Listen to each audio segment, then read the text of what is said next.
Good evening, people. How are we doing today? Yes. Plan for today is pretty simple. I don't know. We could go to Dragonus, finish off the coronation. We have a system we still haven't visited that includes naval combat for us. It's the last one of the systems. So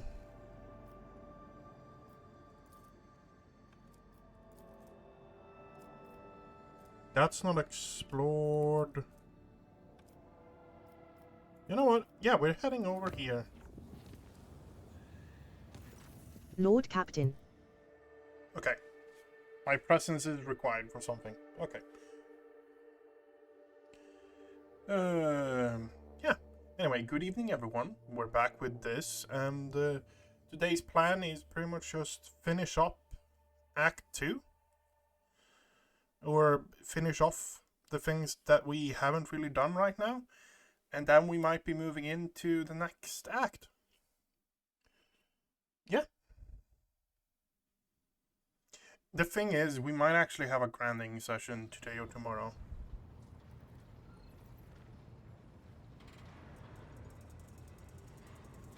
It looks so The high menacing. factotum bows before you in servile deference. Your ladyship, allow me to steal a few minutes of your precious time. I come to you on behalf of your lowly devotees, who have bestowed upon me the honor of paying you tribute. Glorious tales of your majesty travel far and wide, not only across the decks of this vessel, but also throughout the protectorate. Your name instills enough fear and awe that people think twice before uttering it without reason, or they call on you in their most desperate prayers. Yes, Lord Captain, at times, your name is spoken instead of his among the commoners.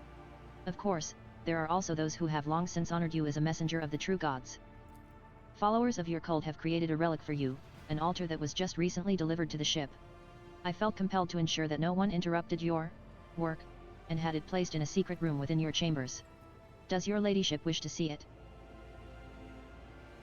I will examine the prayer room immediately.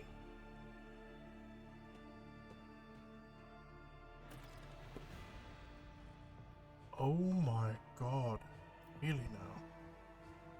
Wait. Have we have passed into votary.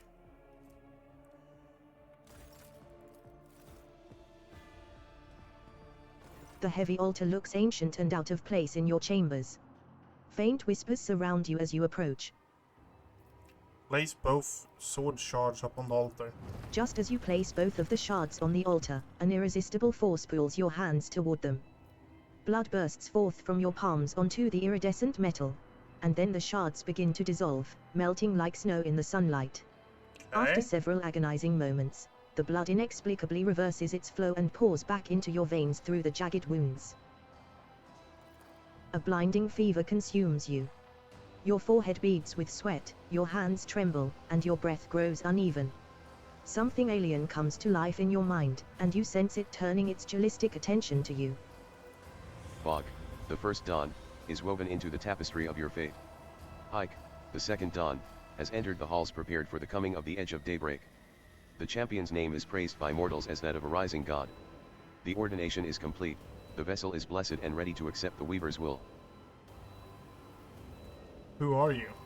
Bog Hike is a shard of what was once whole, a weapon that was shattered and scattered across real space by the prince's orphans. We are but refractions of the edge, to which Uralin the Cruel sings his hymns of hatred. Why do you need me? The aspirant vowed to return with the trophy, to procure that which elevates a mortal above others, a relic that could serve the edge of daybreak. Those familiar words resurface in your mind as if the voices have pulled them directly from your memory. That fate was assured and the steps chosen. And yet, you broke the unbreakable. The aspirant was defeated, and thus gave birth to a new aspirant. What happened to the sword shards? They are no longer necessary, for their essence has been absorbed by your body, a vessel to hold the great blessing, or a weapon that will crush the edge of daybreak. The truth is in your very blood now, and you are hereby blessed to discover the last part of the name of the edge. When the time comes, you will gain power over it. Before we continue, I wish to know the story of the sword and the edge, the whole story. The voices fall quiet and then merge into one, ringing and hypnotizing. This galaxy is an ancient, forgotten battlefield, where the prince's orphans once stood together against a mighty viceroy of the realm of the sorcerer, the embodiment of the weaver's will in real space, us. The battle ended with our defeat. We were fated to return to the weaver's realm, but mortals changed that destiny. The shards of the edge were sealed in a material object, a weapon whose creation was sung by the artisans of the prince's orphans. The sword shackled the fragments of the edge, depriving them of their full power and blocking the path to their return. Millennia have passed since. The sword's creators are no more, and the sword itself, broken into shards, was lost to oblivion among the stars, where generations of my servants have searched for it. Until now. The shards were reclaimed, one after another. The first, Bog, was found in the vastness of the heathen stars. The second, Hike, was extracted from the body of a planetoid, where the corpse emperor's lackeys, crawling in the dirt, unearthed it and heeded the whispers. Bog was entrusted to our last aspirant, and the servant named Aurora accepted Hike, but you intervened. You cut the threads of the tapestry by interrupting the aspirant's mission and destroying the prophet. The sword was once destined to be reforged, but the pattern has changed, and now you will become the vessel for the Edge's power. So the Weaver joined forces with the Drukhari who stole Rykard's son? The voices burst into screeching laughter. The prince's orphans follow the same paths as the corpse emperor's lackeys, paths woven by the Weaver. The Edge foretold the final dawn, and so it came to be, though its makers knew nothing of its design. What shall I do next? Bog and Hike have been found and reunited. The third dawn, the last of the three, is still shrouded in darkness. Find it on a metal world in the hands of a preacher who desires to fulfill his Lord's will, whom he now serves as the greatest of the four gods. When the pattern leads you there, it will split in two, for a pattern disrupted is wont to ripple, become manifold, and distort its colors. Accept the Edge or make it your god, which will you choose? Only a mortal who has reached the prime of enlightenment can find the answer. Once the pattern is woven, you will hold the power to stop mortals from obtaining a weapon against us. Remain veiled. The blind may read your soul, but they will not dare strike until your blessing becomes apparent. There is a bird? I only thought there were only two. Perhaps in this world that confines you, mortal, but not in the realm of the Weaver of Destinies. A weapon? What against... a weapon against us? Mortals are always trying to save themselves from their own creations. Yet another fool thinks himself powerful enough to tame an ancient horror. Let his hopes turn to dust. The voices in your head die down for a moment. The future fluctuates and changes. Its interpretation will only tarnish the pattern. Follow the destined path, and all will be revealed in time. What will my reward be for obeying the Weaver's will? You feel as if a white-hot metal ring has suddenly tightened around your head. Is it worthy of the chosen one to ask what others can give her? You take what you desire, because you have torn the veil from your eyes and now see the truth.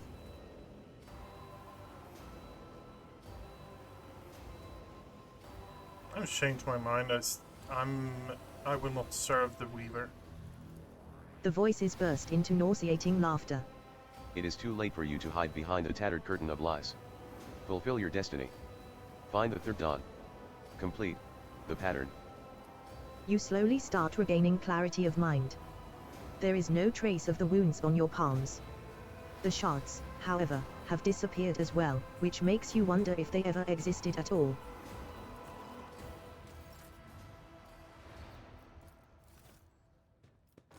The heavy altar looks ancient. As soon as you utter the first words of prayer, you sense someone's close attention from beyond the edge of reality. Dark flames fill your soul, and inspired thoughts burgeon in your mind. Hey, that was...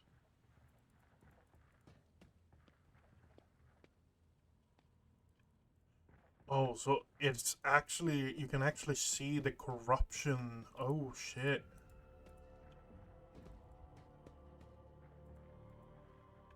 You can see the corruption spreading in here.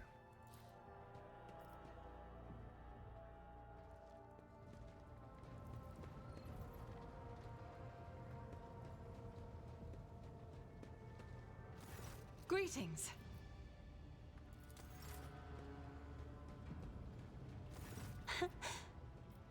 Words cannot describe how boring the bridge is without our... I have enjoyed... The Lord Captain herself.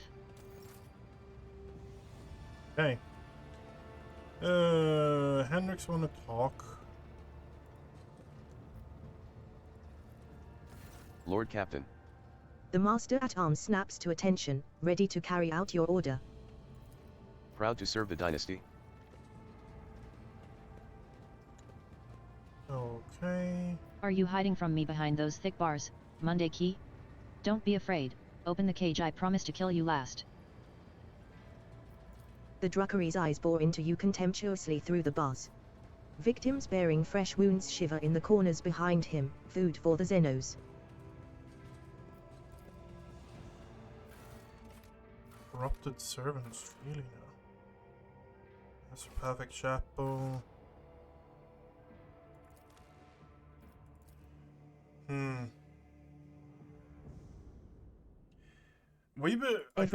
Every ship of the Imperium has shrines. Yep. This is where the servants of the Ecclesiarchy watch over the purity of the crew's faith and fortify its members' spirits on journey after journey through the dark corners of the galaxy where unthinkable horrors lurk. Curiosity sings in my veins.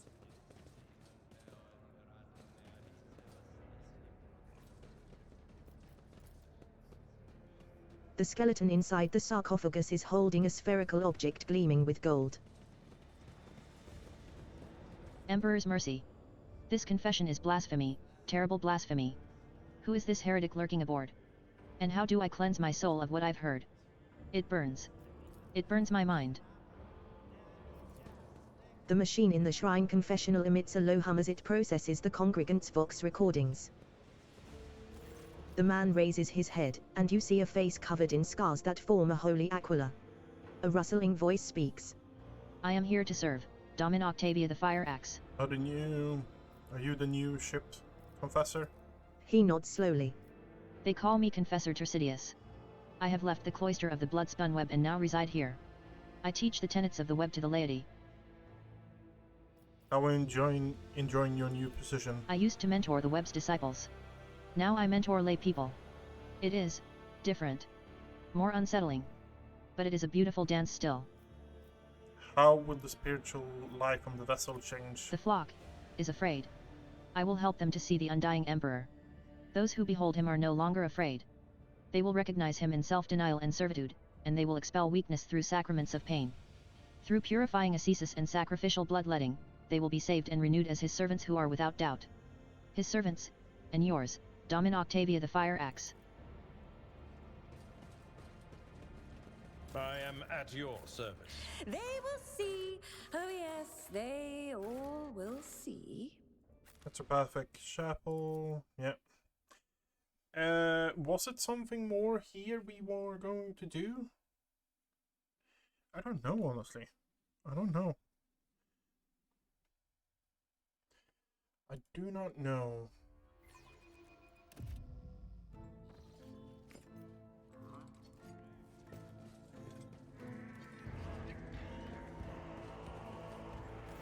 Choir Master Zachary Weiss, a tall old man in a long green robe, stands motionless in front of a cogitator. The closer you approach, the clearer you can hear his continuous unintelligible whisper. You are about to call his name when he falls silent sharply and turns toward you first. Lord Captain. A visit from the rogue trader is an honor for us. Like other astropaths at the chapel, the choir master's eyes are bandaged over with time-worn scrolls of sacred manuscripts. Nevertheless, you cannot shake the feeling that his otherworldly glowing gaze is studying you keenly. How can I be of use, your ladyship? Sanctioning is a brutal procedure, one which robs every astropath of the gift of sight. But in return, they gain a new kind of vision that allows them to see what ordinary people cannot. They don't rob the sight of the astropaths 100%. There's a small chance, and it's very rare, and there's few examples in, like maybe 10 examples in the lore of astropaths that actually have their eyes still working as a normal human. The light emanating from beneath the bandages flickers with strange hues as the choir master clutches his temple. His expression shifts in a way you are well familiar with. It is the look of one who has glimpsed the grim signs that evil has left upon your soul. Oh, did my nightmares scald you? My apologies, Your ladyship. I sensed a strangeness in you, and my mind reached out of its own accord. I did not see much, but what I did see was enough. It grieves me to know that this mark weighs on you so. Trust me, I am well acquainted with the oppressive burden of doom. That's an odd noise inside the chapel. Does it not bother you? On the contrary, Lord Captain. It is a mental focusing technique used by your flagship's choir, one that I invented myself. This music was written by an astropath. What my charges and I hear in it is not what ordinary people hear. Its true depth and beauty cannot be fathomed without the Emperor's blessing. The music protects our minds from rudimentary thoughts, purifies, and sharpens them. But above all else, it serves as a beacon of sorts amid the tumultuous sea of souls, a thread to lead us home from the deadly maze. Goodbye, your ladyship. Okay. The choir master follows you with his otherworldly glowing gaze as you leave, then turns back to the cogitator. Okay, so we have companions, secrets of the cult. Interrogator wishes to debrief you after. Okay. Getting the required seal to Dragonus. Okay. Finding the Eldar. After Nemesite heard. Trophy offering to them. Cabela withdraw to ponder into intervening into the desert. She will share her thoughts with the Lord Captain. Okay, so we are having a bit of a conversation. There will be no peace in my wake. Lord Captain's quarters. The bridge. Cabela and Henrix are the two we're going to talk to. Yep.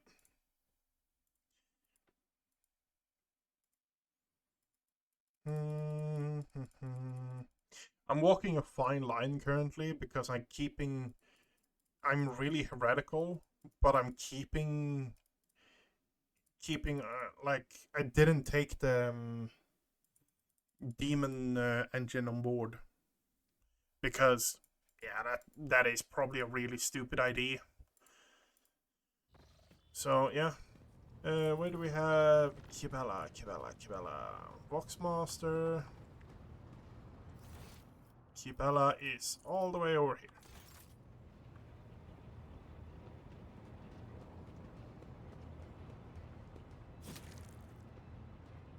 Take heed, Nemo. Our blessed Domin honors us with a visit. The one who delivered this ark from the curse of your existence. Malcolm's comb in Cabela's hand has been polished to a pale sheen. Its empty eye sockets pose a question can only be answered in this. Who is Nemo? An aberration. Your former foe. His eternal foe. My new companion in shadow and my trophy. You once knew him by the name Nemesite, but now his name is Nemo. Okay. Whenever I feel the need to voice my thoughts, I turn to him. He is far wiser in death than when he was alive. What did you wish to discuss? For years, I have been honing my body and spirit through sacred rituals. I have ushered hundreds of souls to the other side. The hunt for Nemesite was not my first. Yet, after my enemy fell, for the first time ever, I felt empty.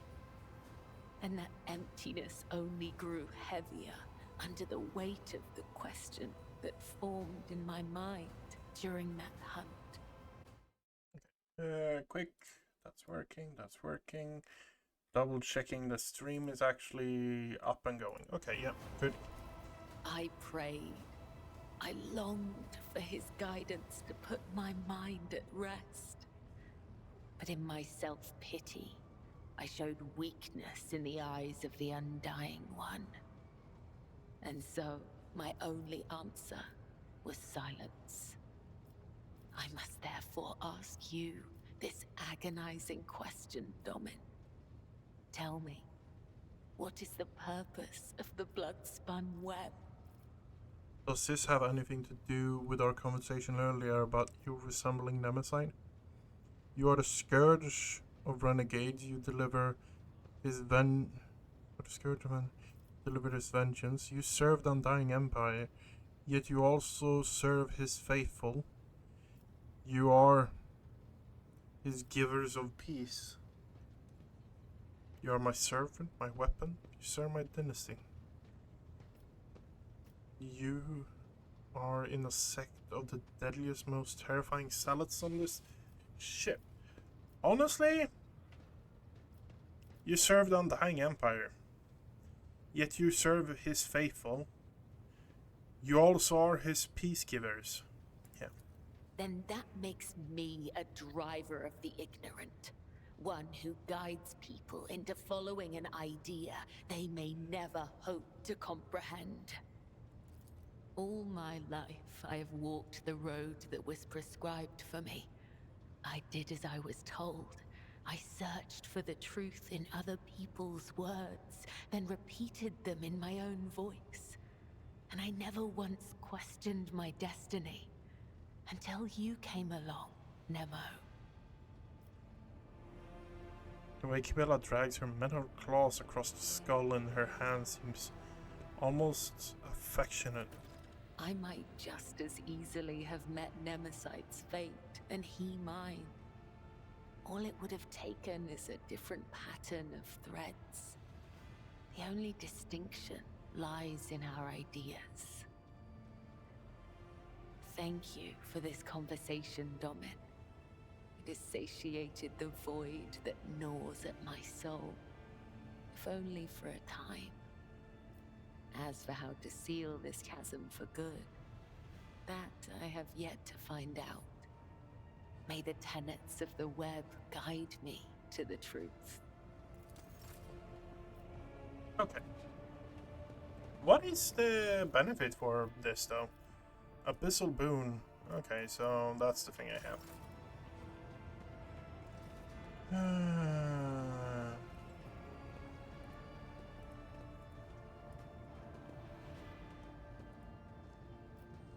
To what do I owe this visit? Are you satisfied with the results of your mission on Kiva Gamma? More than. The data we retrieved is already in the hands of the Inquisition, in the custody of those who can extract the secrets of the future from the claws of chaos. The sacrifices made to the Cogitator will not have been for nothing. We dealt a blow not only to the cultists, but to the archenemy itself. I cannot help but be pleased. However, there is something I must tell you. Back there at the Cogitator, my decision to let it complete its operation allowed me to... I can't even find words, to perceive something of what is to come. You deserve to know this. The cult is threatening the worlds within your protectorate, after all. I could choose to think of it as an echo of the past, or a specter of the future. But that's not it. Warp sorcery joins stretches of time together, violating the accepted sequence and flow of events. I heard a resonance of the person behind the cult. I faced demons more than once before, but this? I couldn't have imagined such a concentration of evil and corruption. I am convinced that one of the greater demons is behind the cult of the Final Dawn. Beware the day when that demon finds a way to appear in this world. Touching the Cogitator did something to you. I want to know what. No servant of the God Emperor has closer dealings with corruption than the agents of the Golden Throne. In its quest to guard the Imperium against its foes' most devious and secret schemes, the Inquisition seeks to understand the essence of evil. It is not enough for us to burn or cut down a rotten seedling. We must study it, understand it, touch it. Every time any of us do our duty, we are risking our very souls. But when it comes to Psykers, the soul of a Psyker is especially enticing to the archenemy. I was operating the machine created by the servants of the archenemy, and in doing so, I attracted the attention of the cult's master. Thank the throne that it was only a glancing touch. If it hadn't been, we would not be speaking here today. When I touched the cult's cogitator, I drew the thousand-eye gaze of evil upon myself, as any agent does when they interfere in the schemes of those who serve the ruinous powers. And that evil undoubtedly left an invisible mark upon me, as it does on any acolyte who fights against the archenemy. And this will be the case every time I do my duty. I know a good deal about the fates of those who have served the throne before me. Enough to know that my path leads to one place, and one place only. What are you going to do next? My visit to Kiava Gamma did not produce answers to all my questions, but we did succeed in dealing a blow to the cult by destroying the Fabricator Sensor's machine. I have directed my spies to track the sect's surviving leaders. I am certain that they will have useful information for us soon. Though small, this is a victory for the Golden Throne, and I have you to thank for it. I think that will be all for now. Thank you for finding the time for our conversation. Heinrichs politely inclines his head in response. Okay. Hablard, you have something? Lord Captain. Let's talk about the things that may be useful to me as a rogue trader. A noble aspiration, Lord Captain. I am ready to acquaint you with all the particulars that interest you. Outline the situation in the Kronos Expanse, what I need to know and keep in mind. This is a topic for an official briefing, not a casual conversation. But I will try to answer succinctly. And if you permit, in my own words. The Coronis Expanse is considerably removed from the heart of the Imperium.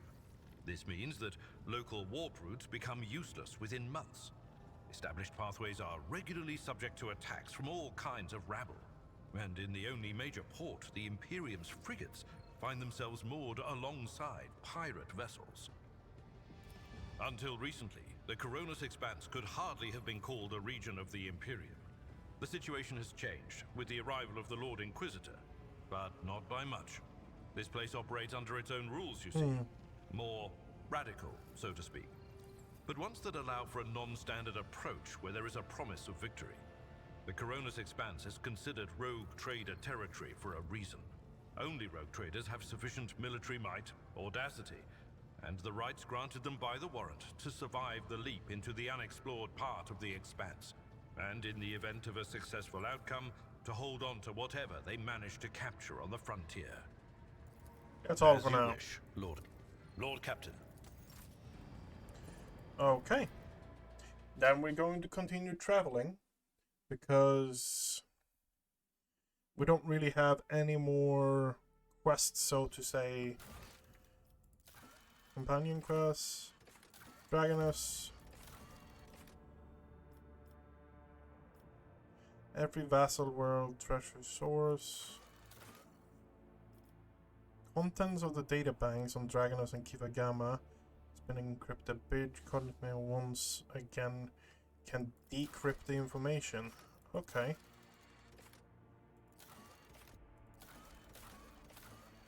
Small phone. How are we here? You are building, slowly but surely. Restoration, efficiency, plasteel and mechanisms. Maybe I should have gone for that one. No. This plasma gun never overheats. Yeah, maybe.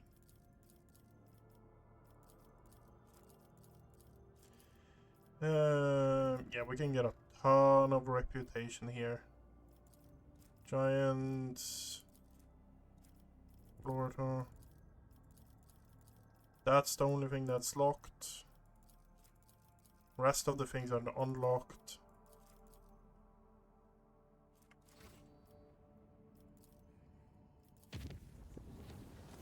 The warp jump was unusually hectic. The recent attack of the scrap code disabled many of the sacred machines. A mysterious sickness struck the clan living in one of the macro. Let's have a look in this system and see what we can do, and then Euphrates 2, scan required, not explored.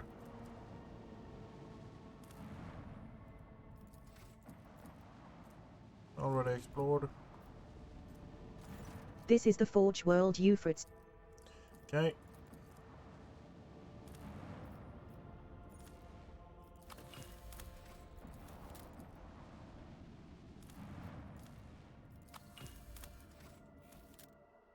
Grabbing all the resources we can, and then we're jumping to the next part.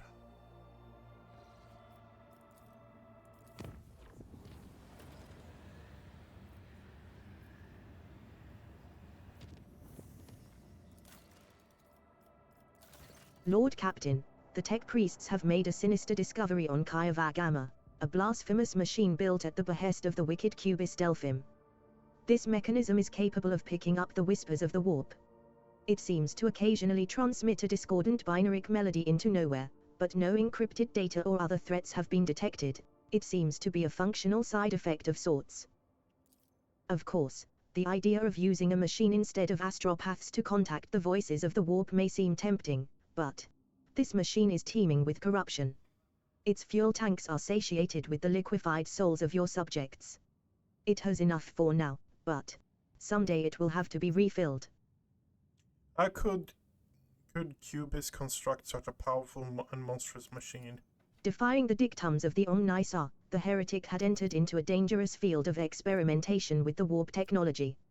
It is dangerous knowledge. But the ancient and incredibly complex Vox core of the mechanism is much older than Delphim was. He had probably found it here and made use of it to fulfill his needs. What are the risks of using this machine? Typical of contact with the Immatrium.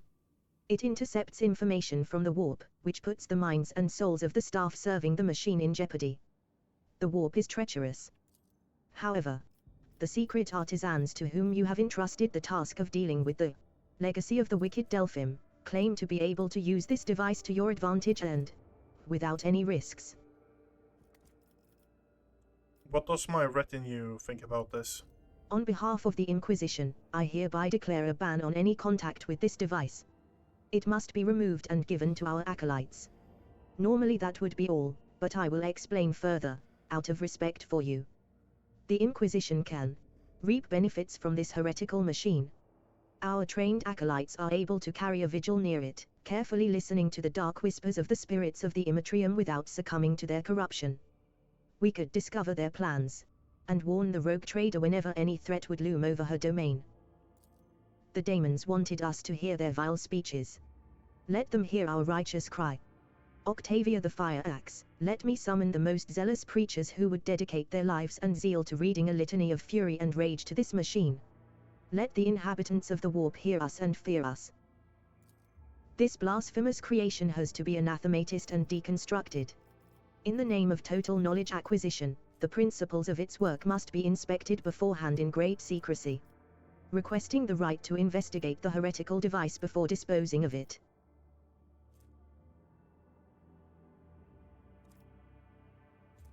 In the machine. Research team. Imperial Dress. Okay. So here is an interesting one. I think the best... We get the voice of the Emperor. Persuasion. Okay. Otherworldly observation is awareness. I think we're going to let Argenta just go ham on it. Complacency, yeah. 5k plus rep? Yeah, thanks. And the voice of the Emperor? Yeah. May the wicked cower in fear. The invited preachers, strict and stern, have started to take shifts reciting a formidable litany about the inevitable victory of the Emperor into the Vox Caster. Their angry words flew straight into the Immatrium, reverberated in the ears of the spirits that inhabited it, unable to hide from this righteous diatribe. If one of the preachers would die, another one would take his place, and there was no shortage of the volunteers. Okay. And the next thing we're making is Explorator's Reputation. We need to have Efficiency 4. Colony must resource by mechanism. Efficiency. So Chapel and then Giants, I guess. We're making this one first, though. Increasing our rep of airbound. Underground workers. Envirodome. Okay, so what was it we were going for here? We were going for Bloodsport, right? And that means we needed Envirodome. Commerce, hit chance. Yep. Envirodome. Yep. Dragonus. No.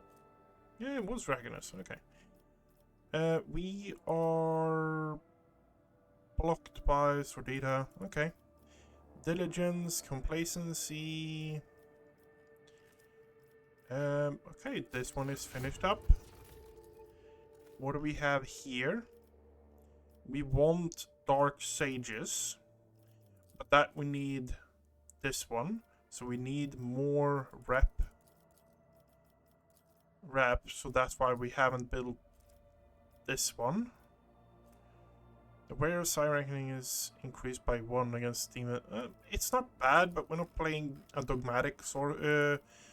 We're actually playing a Pyromancer that's falling into Chaos, so it's kind of against. Like this one, I like this one. But no. We're going this one. So that means we need to farm rep. And inventory. 5.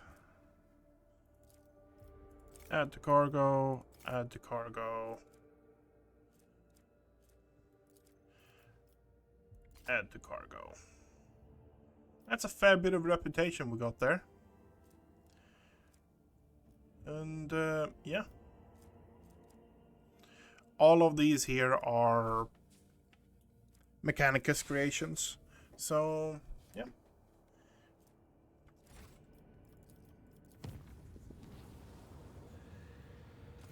The Medici teams from the lower decks reported the appearance of a dense purple fog that causes people to develop mutant.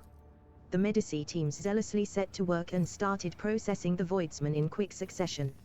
Okay. Although many perished during the surgery, their sacrifices would not be in vain. As the vessel left the warp for real space, the fog vanished.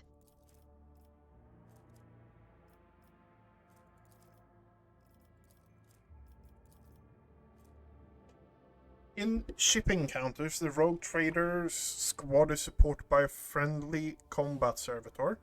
That could be interesting. That could absolutely be interesting. But here we go and we look at what we want here. Evasion. I think we want the lance.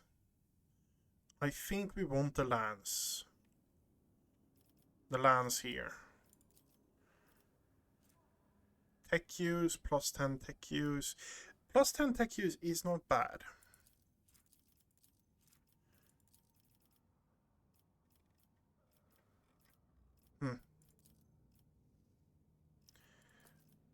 And then, but first we go with that one. Oh. Envirodome is getting finished.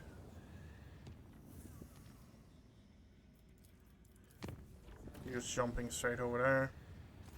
The plasma drive crew is begging for help, thin and graceful warp creatures, laughing merrily, have caused a massacre in the drive bay. More and more people... Okay, let's go and kill some demons. Slaanesh, I presume, so yeah.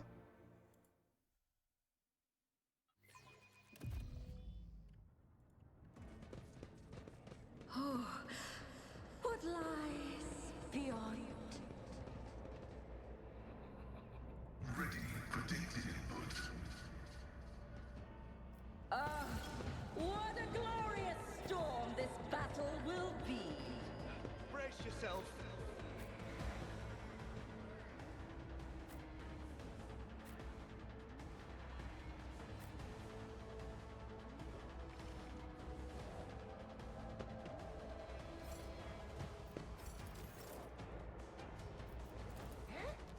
Request approved. Successfully terminated.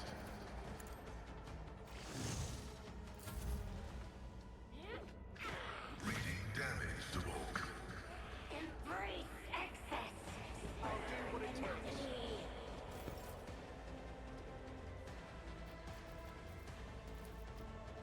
I can do that with the right incentive.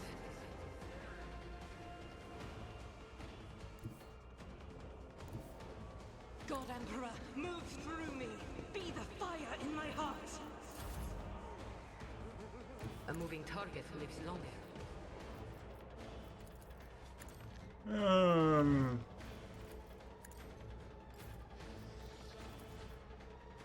Doubt is for the weak.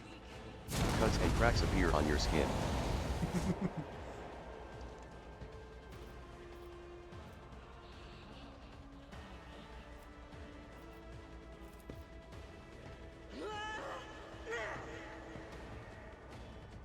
Guided by faith!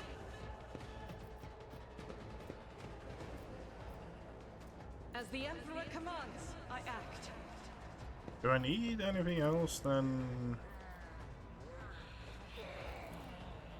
You know what? We're going with this one, and we're lighting everything here on fire. This is why I was chosen!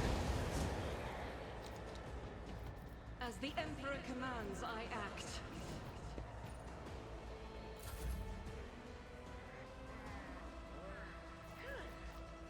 And pop that. Living on the edge.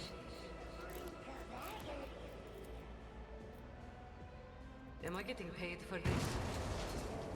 Dodged into it, huh? Okay. I am unsatisfied. Vile delights beckon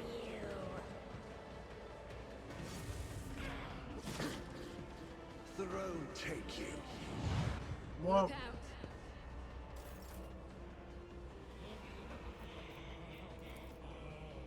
At your beck and call. that's a headless one.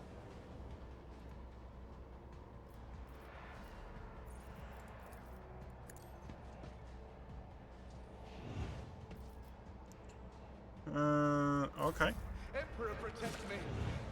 I can't stand this way. Okay, now I'm really riled up. Okay. So... warp. Ice crystals appear in the air. Okay. 19. None can escape the Emperor's judgment. Okay. Good. Haughty, don't touch me.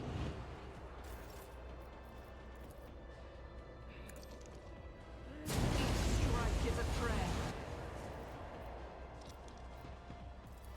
You know what? Doubt is for the Have a weak. cake. Okay. As the Emperor commands, I act.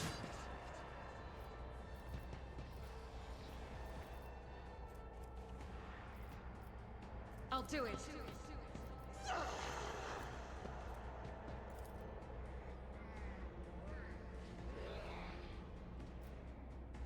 Faith without deeds is Insects And begin crawling burn. under your skin. Power resides in the will of the righteous. As the Emperor commands. The air temperature drops a few degrees. Solution to your problem, a flamer. A heavy flamer. Do we have any more people? I don't think we do. I need a foothold. Let's see to it.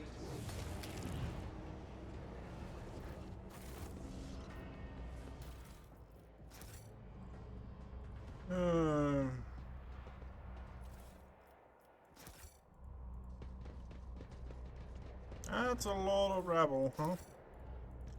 Okay. In this tapestry of a world. We're hitting the point now where cleaning everything, cleaning this up is fairly easy. We have Agatha is, I don't know. The combo with a Pyromancer and Agatha is bonkers currently. Combining that with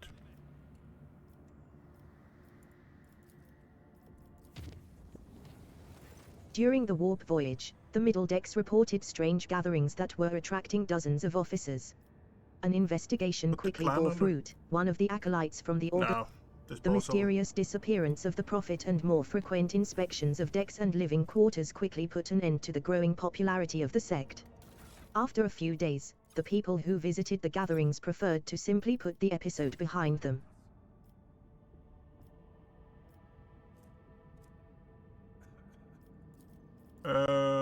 Okay. We are going over here.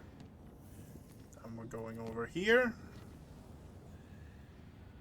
Enemies of humanity have been spotted aboard the ship. Warp. Okay. To murdering we go. I would like to actually get a new heavy bolter on Agatha. Curiosity sings in my veins. Bloodthirst marksman.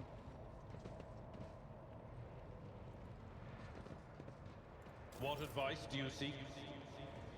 I'm listening. The Omnissiah knows all, comprehends. The Messiah condemns you. Another annoyance. Rend flesh, shatter bone, claim skulls.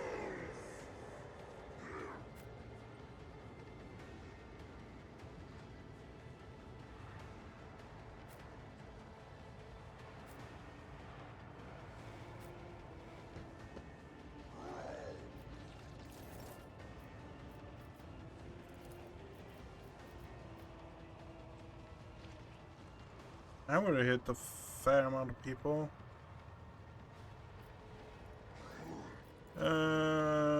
Start with giving everyone there. And you know what? We're doing this. Yeah, you didn't take care of him, but... Running binary override. Out of my way!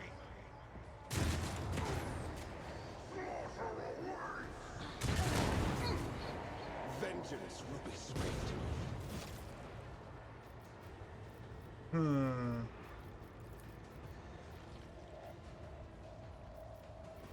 Naturally.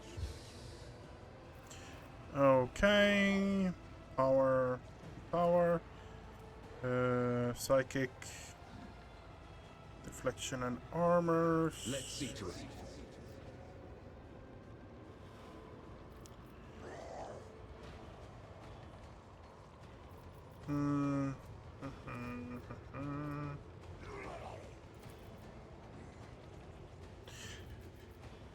But of course, Lord Captain. We're just going to stay back, honestly, with him.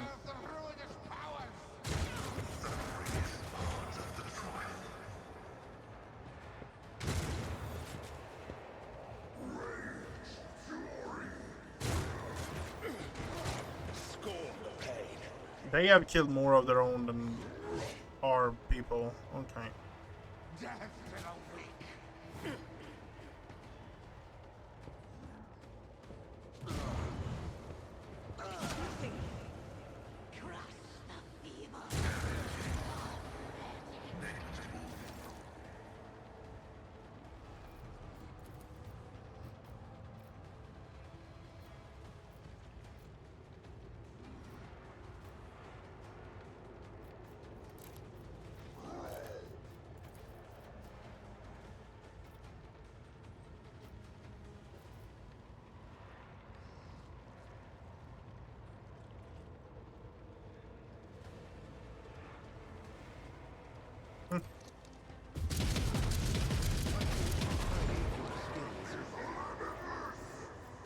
do it.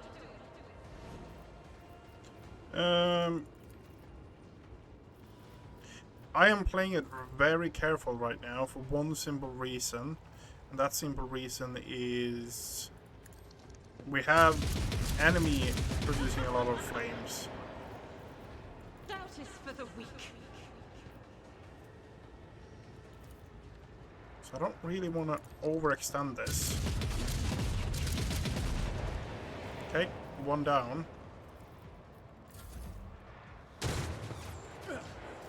I won't go down easy.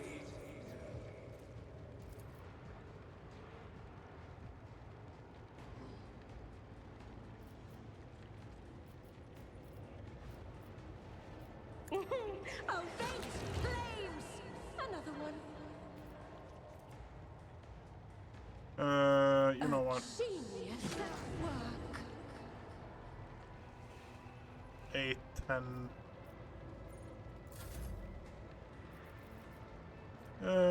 Can we get a push on you, maybe? It will be done. Indeed.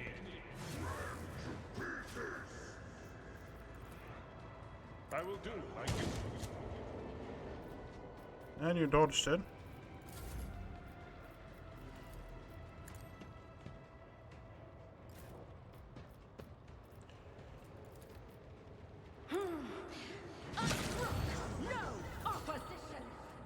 Okay.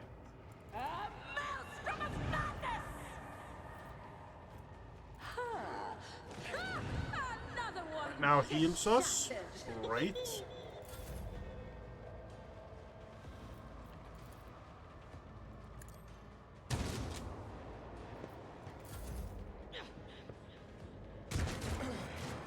Focus, mankind. Focus.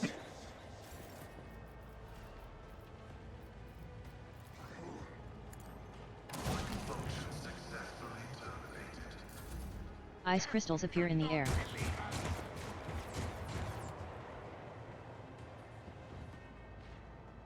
Oh, we got ourselves a chaos bomb. Okay, fair enough.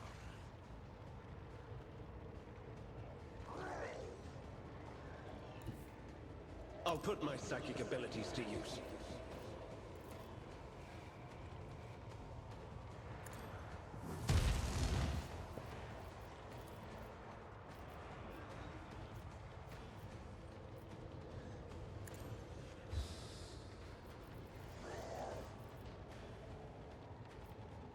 Okay.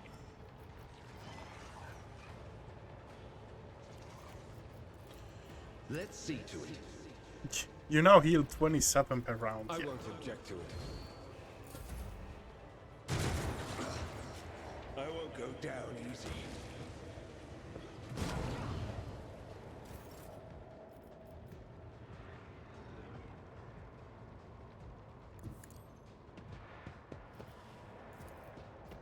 And we're just going to spray you down, huh? Yeah. As the Emperor commands, can escape the Emperor's judgment. Faith without deeds is worthless. I'll do it.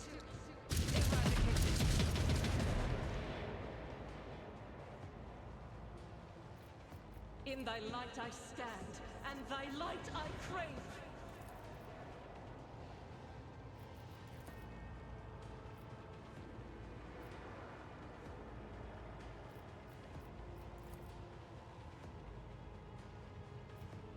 As the Emperor commands, Really didn't hit him, huh?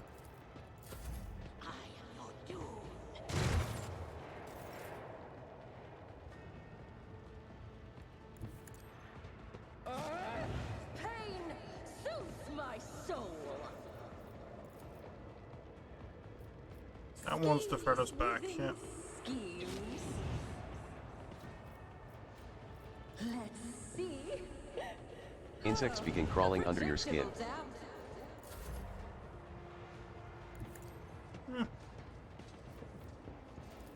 It will be done. One fewer target.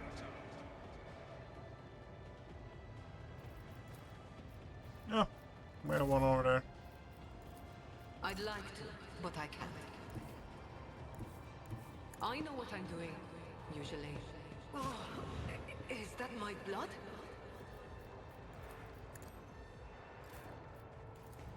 Oh, a wicked. Another one is shattered. Okay. Good cleanup. A lot of resources. That is good. We have one back here as well. Oh, my nerves are frayed. Do we have we looted you guys? Think so, yep. The stars are my canvas. And then we're going back. We are heading to the Adeptus Mechanica station to deliver more Promethium. That is a place we've gotten a lot of resources to trade in for Promethium. Promethium isn't really something they want that much. It's in there, right? Yep. Oh, fuck. I pressed the wrong button. The wrong button. Yeah. No, the plan is to donate the Promethium we have to get to the point where we can get something from them. Because when the option gets... The command bridge received an alarming Vox message from the quartermaster. Some of the provisions and drinking water have gone bad and continue to worsen, teeming with fat grain. At first glance the provisions are hopelessly ruined by scabs and disgusting larvae, but looking away makes the squirming filth vanish into thin air. Okay. To the void station we go.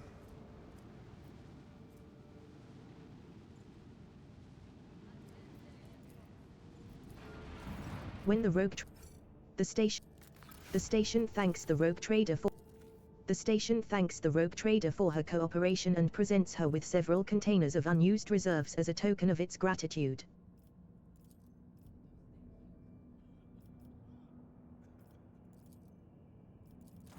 When the rogue trader's ship approaches the Adeptus Mechanicus void station.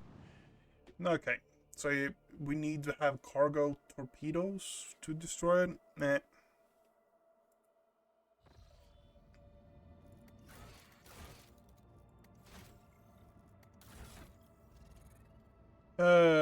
We are going to split this.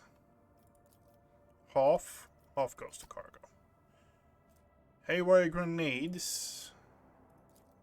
We're going to split this. Half of it goes to cargo. Yeah. I don't know. We have now a fair amount of cargo. We are now heading to the Eldar place. An auxiliary generator chamber on the artillery deck was overgrown with the thick stems of some thorny plant. The flame had been reluctant to take hold, barely flickering on the thorny vines at first. The warp creature begged endlessly for mercy, its soft voice full of genuine suffering, but the God Emperor protects his servants. When the vile spawn caught fire at last, only its oily ashes were left behind. I don't know why it requires us to use a holy gift for that. Our ship is already corrupted to insane levels.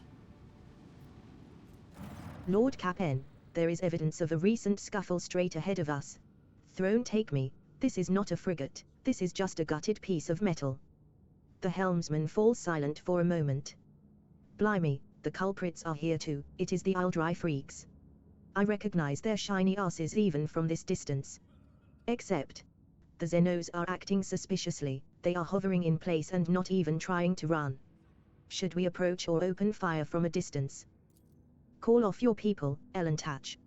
Something is wrong. The children of Asurion are dismayed, but doing something like this to a Monkey vessel?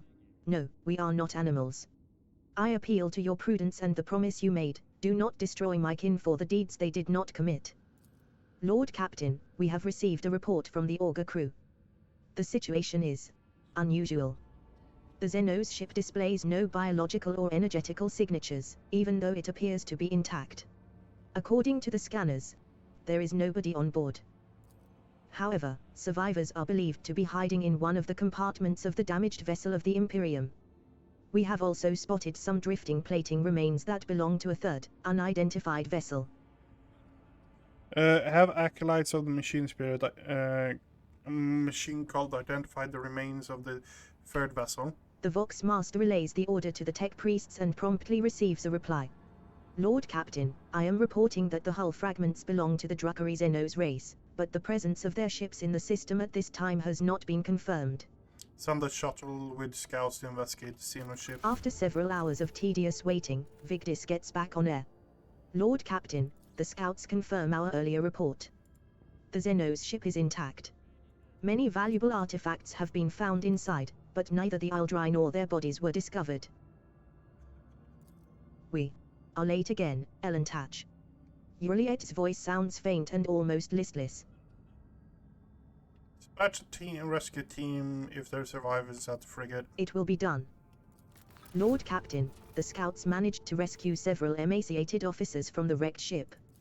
Despite their wounds, they were able to tell us what had happened. During a patrol, the frigate discovered an Aldrai ship crossing the system and decided to immediately attack the enemies of humanity.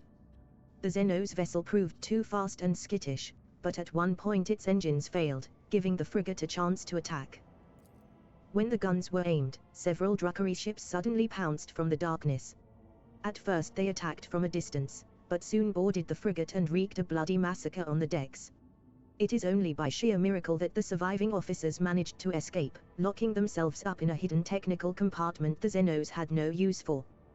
The survivors claim that the Xenos conspired and deliberately led the ship into a trap, where it met its doom. The Xenos joined forces to eliminate a vessel of the Imperium. An alliance between the Aldrai and the Drukhari is an unusual sight, and yet such an outcome is hardly surprising. Why, Master Interrogator, I was thinking exactly the same thing. At last, you and I can finally agree on something. How blind are the Monkey to the vices of their own kind? Humans attack a ship of the children of Asurion sailing peacefully by, but it is my kinspeople who are to blame. Juliet is beside herself with contempt and rage. No, my kind would not willingly take part in a massacre orchestrated by the Dark Ones and then abandon their ship. Something else happened here, something I am afraid to even consider. What have we... We have done everything we could, we're leaving. As you command, Lord Captain. Okay, so that is another mission finished up. Or another story finished up. One of the Eldari... Okay. Lord Captain, the mines of Virbos 6 are once again in turmoil. At the depths of level MD Zeta//05, the overseers have discovered a mountain of mutilated bodies, as if crushed by the millstones of the mining machines. All the dead are convicts. The overseers believe that there is a cult of heretics operating in the ranks of prisoners, offering human sacrifices. The prisoners themselves claim that this atrocity was committed on the order of the superintendent to rid the prison of the more inconvenient inmates. The superintendent tried to reason with the mob but was mauled instead. The overseers have managed to isolate the rebels inside the mining facilities, but an assault would result in high losses of workforce. On the other hand, the prisoners are ready to lay down their weapons, cease this violence, and repent if the rogue trader would only demonstrate some compassion toward their plight, possibly by reforming some of the more severe punishments.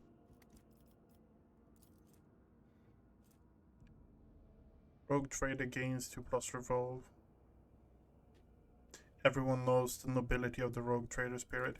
Then who killed those people that were found in the mines? Unknown. The riot made the investigation more difficult. Maybe it was the work of the superintendent, or maybe there is, say, a cell of the cult of the Final Dawn operating among the prisoners. But there is an oddity on the few picts that the overseers have managed to scrounge together.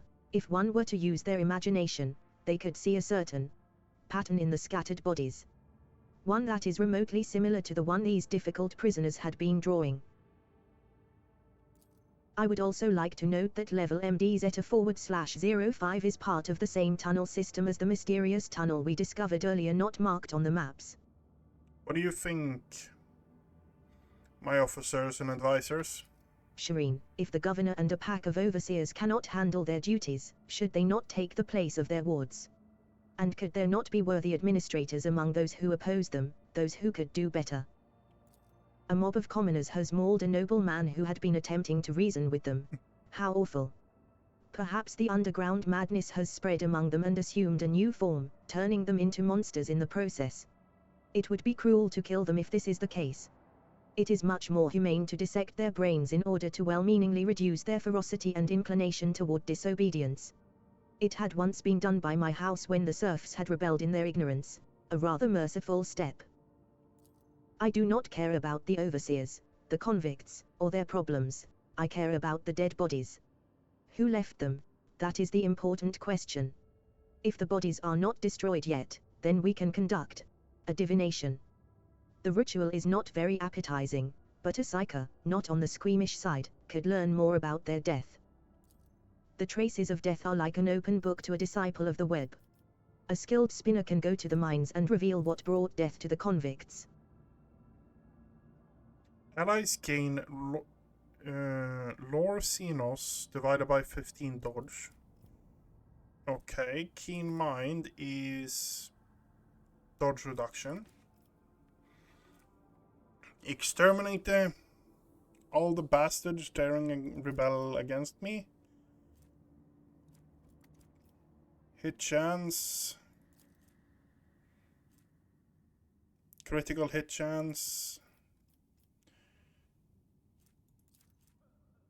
Mercy of the Fallen. Gain resolve, lose efficiency. Punish the whole prison.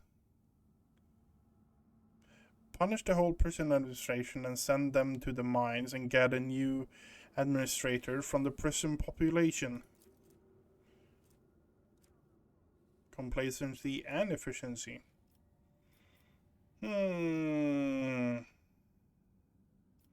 going with that one. I will arrange for the investigators from Darganus to search the convicts' private quarters. The former overseers have been sent to the mines, not all of them surviving even a single day in the company of their former wards. The esteemed convicts who got on Verbos 6 for venial misdeeds like family debts, have formed a new, more efficient administration. The rules of the mining facilities have been relaxed a bit. The overseers were strictly instructed not to use their electric batons during preventive beatings, only their fists and feet. And the cruel practice of decimation was replaced with humane deprivation of rations as punishment for not fulfilling the quota. The convicts rejoiced. The interrogation also did not yield any information to help identify the one behind the murders that sparked the riot.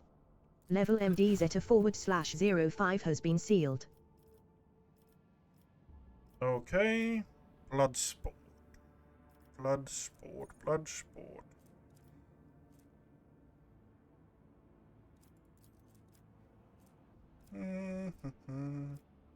Yep, Bloodsport it is.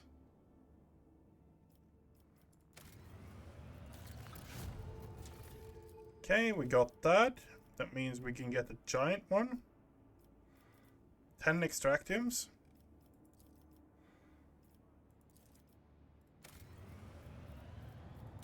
Dragonus.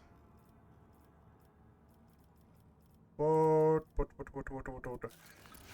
Dana's got another one here. We're still waiting for that. Okay. So we have done that. We have fixed that. That means...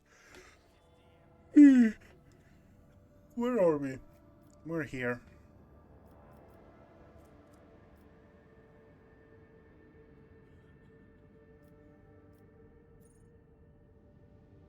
I have the magnetic storm.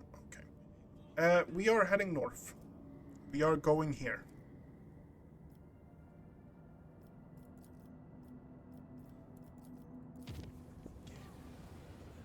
Finishing off Reports are coming in from the Navigator's Sanctum regarding the appearance of a warp storm along the Void ship's course. The ship can go around the perilous region, but the ceremonious vox casts from the Sanctum are tinged with strange inflections, as if, for some reason, the Navigator desperately wants to approach the raging warp elements. Kiwagama, righteous... Contract righteous tools. What is that? Contract righteous tools.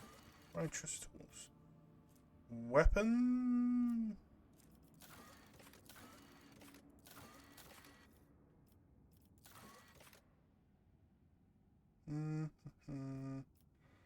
Like the captain calls himself. Race to the top.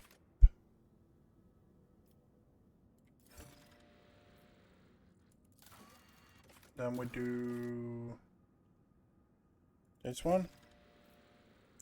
Then we don't have enough people.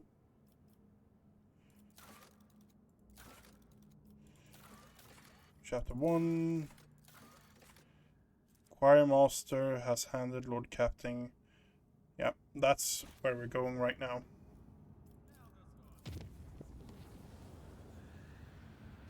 An unexpected report has arrived from the enemies of humanity board the Void ship. We fight. We fight. Grinding away, grinding away. I don't want to do like the Minecraft thing, like, oh, I just mine a bit off stream. And... Stop hitting me, Ashmak! Pain cleanses the They will see. Oh yes, they all will see. Oh my god, that is not good. That is not good.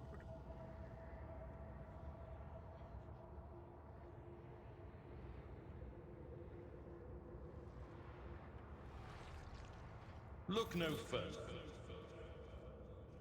Don't you dare to cross us. Okay.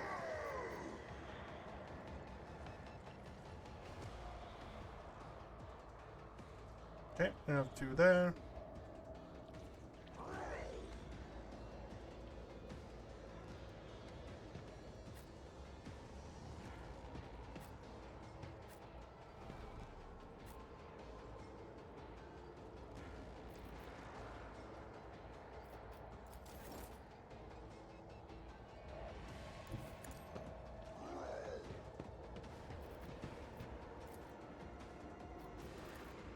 Request approved.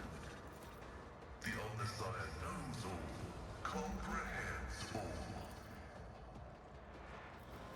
all. Scan you. And then...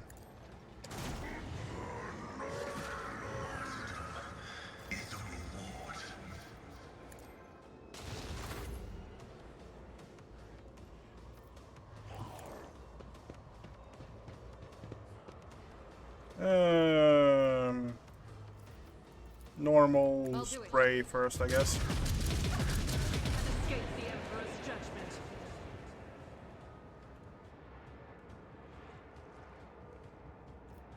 Faith Run and without gun. deeds is worthless. Rejoice in battle. And I'll do it. we put on down a heavy spray. This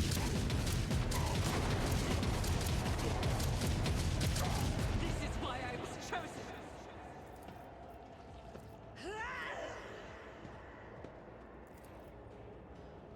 Doubt is for the weak.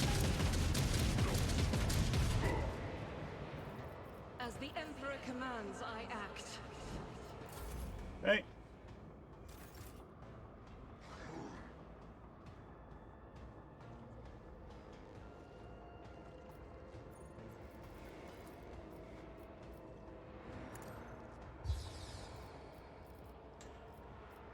Okay, I don't know how many stacks it gave, but it gave us 2. Gain 2 resolve until end. Every additional stack of this increases the bonus resolve by 2. Okay.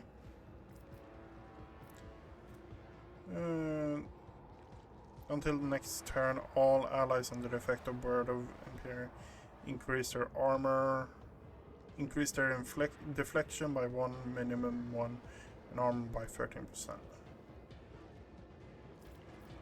Okay, we are going to abstain from doing anything major.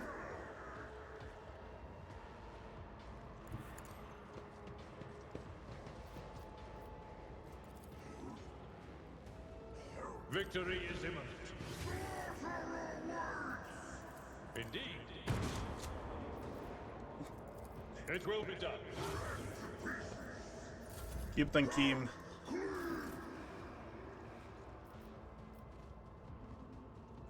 Keep them keen. Through the smoke and gunfire. Oh, made a mistake. You know what? What is?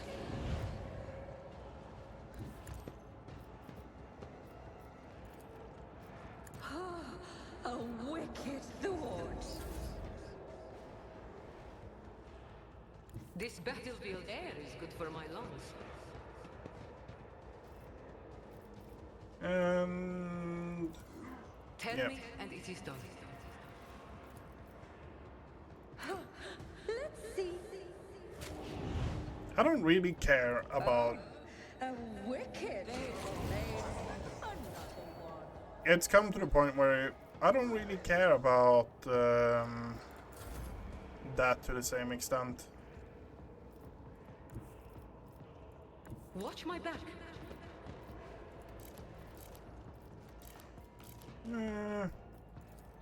Don't get too cocky. I want a medal for that one. Really? I can do that with the right incentive.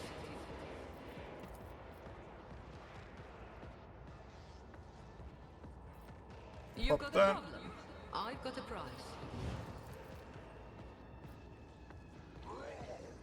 Am I getting paid for this? Strike me again. See what happens. I've suffered worse. They'll write legends about me. Step by step, I lead.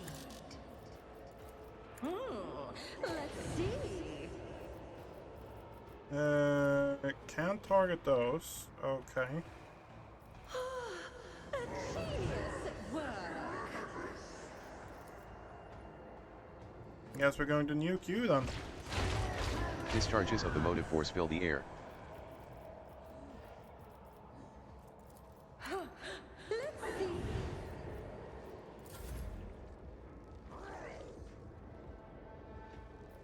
Yeah. Explorers know one route. Forward. Pop that. And goodbye. Desire condemns you. My competencies are not that universal.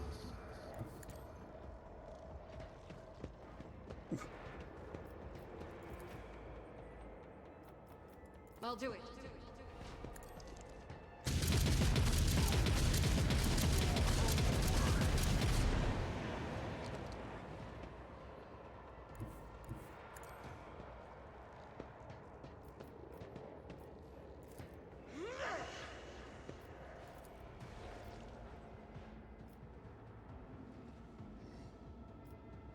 Faith without deeds is worthless. Yeah. That sucks, but what can we do?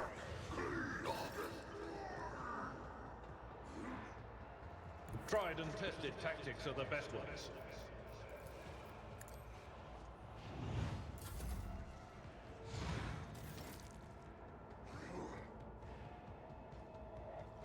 The storm approaches.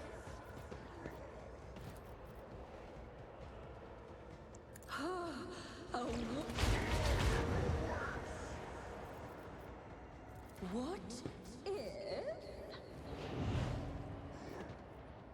72, 72. Okay, yeah. Oh, we got ourselves another infested.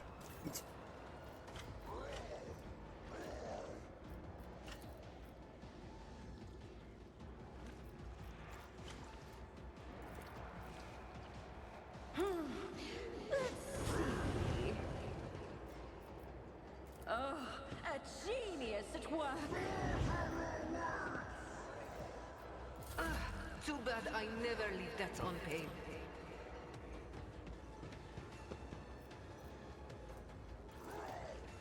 Tell me, and it is done. Yeah, we're just going to go.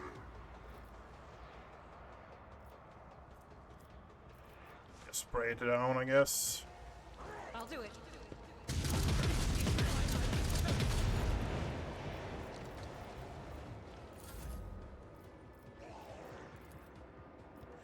I can do that, with the right incentive. Don't get too clever, cross a Kazbalican.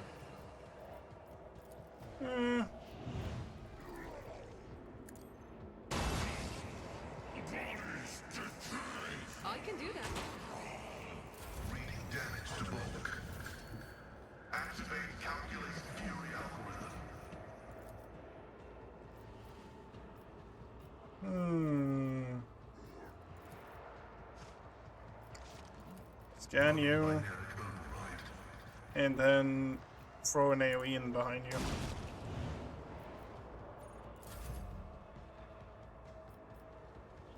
Power resides in the will of the righteous. Doubt is for the weak. Sounds become unbearably loud.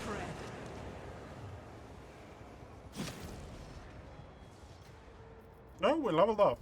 Oh, nice. Oh, that means... Okay, so what are we going... all enemies in combat immediately suffer bleeding, toxin level... Okay. Until the end of combat, all toxic and burning effects from any source inflicted on the executioner's enemy ignore their armor, deflection. The damage of all bleeding effects from any of the sources inflicted on the executioner's enemy increases by 30%. Whenever Carnival Misery is used, enemies suffer from any damage. Honestly, this one. That is just so good. We can't really say anything about it. It means that we then get burning on every target. We can then pop it, so we do an extra proc of it. Yeah, until the start of the next Vanguard's next turn, each attack made by the Vanguard makes them a priority for the enemy hit. Until the end of combat, the Vanguard gives Fellowship bonus momentum for each attack that hits them. Yeah.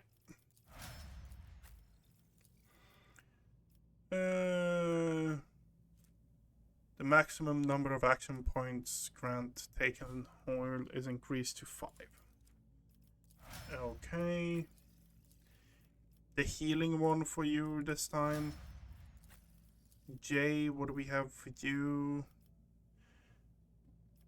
All allies including capable of burst. Monster tactician and one random ally makes 2 attacks instead of 1 during the fireworks. Yep. And you can use both the soldier and arch militant's power, yeah. For the first time in the combat, the arch militant reaches 0 wound. Until the end of combat, the arch militant does not spend all and additionally. Okay, no. Let's go and pick the corpse of the Chaos Space Marine. Ooh, we had a frag grenade this time. We had that last time as well. One step at a time, amidst the madness. And we're just going to leave. Throne take you. Cassia Orslio is the young heiress of a Navi's Nobilite house. A unique navigator gene allows her to guide humankind's void ships through the warp, gazing fearlessly into the depths of the Sea of Souls. The price for this incredible gift is terrifying mutations that devour the girl's fragile body. There was a malfunction in the engineering chamber during the warp journey. The accelerator cogitators stopped obeying a fire broke out on one of the decks during the warp voyage. The raging disaster consumed the entire chamber, destroying precious cargo and damaging the interior plating. No guilty parties were found. A trickle of disturbing news. Trust the The ship's navigator. navigator engaged the warp monster in invisible combat by giving orders from the Sanctum Navis. By following the Astronomican's guiding light and struggling against the mighty alien will at the same. We want to visit the planet for the colony. That is what we're doing right now. Instigators. Yep. Gather. Lord Captain, the astropathic choir have caught glimpses of horrifying visions coming from Virbos 6. Something has breached the colony, from underground. Soon after a new sector of deep tunnels had been put into operation, it was overrun by monsters. They lurk in the darkness, swarm in the shadows, attack quietly, and leave nothing in their wake, consuming flesh, plasteel, and rockcrete. The cheering of 1,000 claws heralds their approach, and desperate cries can be heard in the silence of the tunnels. Praise be to the Golden Throne, these creatures do not seem to be interested in getting to the surface. However, they have seized several active mines and are doing Emperor only knows what. What are those creatures? None who faced them have survived to tell the tale. The frightened workers call them a swarm because they crawl along the tunnel like a wave. They say that the enemies are vast in numbers and are insect-like. One of the workers, who was lucky to survive the attack, has since come up to the surface. The horror drove him mad, but he held a wrench covered with strange engravings. The pattern was exactly the same as the one that the mad convicts had been etching into the walls. The overseers have already admitted to somewhat bending the restrictions on digging near newly discovered, unknown tunnels. New mining drifts have been placed dangerously close. What do you think, my advisors? The threat is unknown. Establishing the nature of the threat is the top priority. Collateral losses are insignificant. Requesting authorization to coordinate an offensive operation to be carried out by penal battalions in order to determine the nature of the attack. We have to block off this threat and protect the people. To do this, we must blow up the tunnels, but to make sure that the plan works, it has to be done in zones currently occupied by this unknown enemy. I am sure that 12 brave men can be found in the colony, ones willing to accept the grace of martyrdom and descend into the darkness with the explosives. Choose the convicts ready to atone for their misdeeds through honor and martyrdom. Give them explosive and send them to blow up the tunnels. We will seal our enemies on the ground. Yeah, I think we're going with that one. I want the Master Inferno because it actually increases fire damage by 10%, and we're stacking fire damage, so it presumably is going to be really good for us. Heed my words, for I ask of you to kindle the flames of faith in your chest, against which no corruption can withstand. Making a sign of the Aquila with their hands, 12 martyrs wearing explosive vests have descended into the darkness. Their belief carried them toward their gracious death in his name. A series of tremors shook the mines, and the monstrous roars of crumbling earth filled the empty tunnels. Clouds of toxic smoke have erupted from the depths of the mines. The blockage of stone and dirt has separated people from these terrible invaders, whoever they were.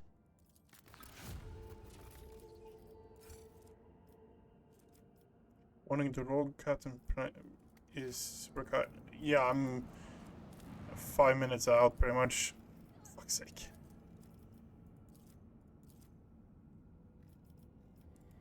Bloodsport. Yeah.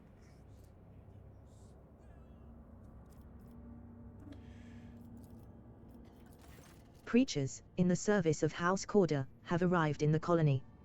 They agitate fiercely before the mob, but, unfortunately, the planet's officials too often serve as examples of reprobate behavior in their sermons, which begets even more turmoil among the common folk.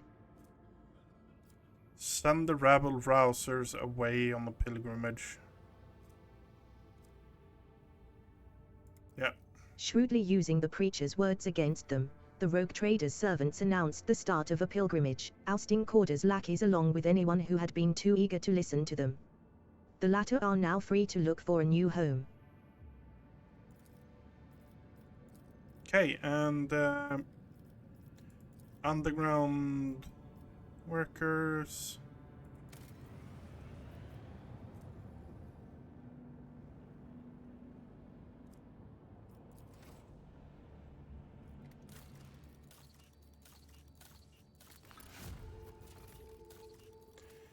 Kiva kama.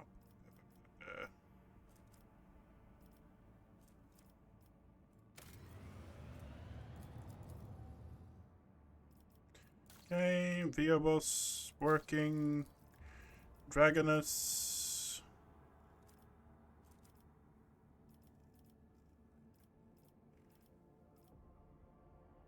Complacency and yeah. Janus. We can get those. We can get those, but we're at the stage now where we don't really want to do that. We're going to repair up our ship, and we're going to set off for the last system in the Kronos Expanse we currently have access to, and see what we can do there.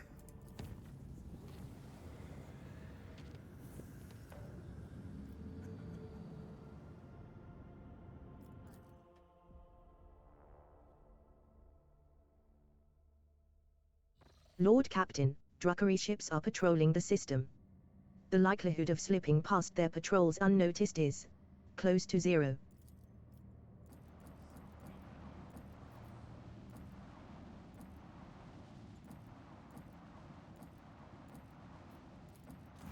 The auger crew picks up ahead. The Vox. Answering the call, Juliet jumps to the cogitators, startling the officers on the bridge with her sudden jolt. In the hopes of understanding the Monkey technology and figuring out how to help her kin, the Aldrai runs in circles around blinking vid screens. Juliet is asking the Elantach to help her kin who have found themselves trapped in a snare of fate. The Aldrai are enervated and weak, and their song is a cry of despair. A cry that is fading. Logistics officer leads Master Helman Ravenor in order to plot a course for rescue shuttle from the Dynasty's flagship to the Xenos and back.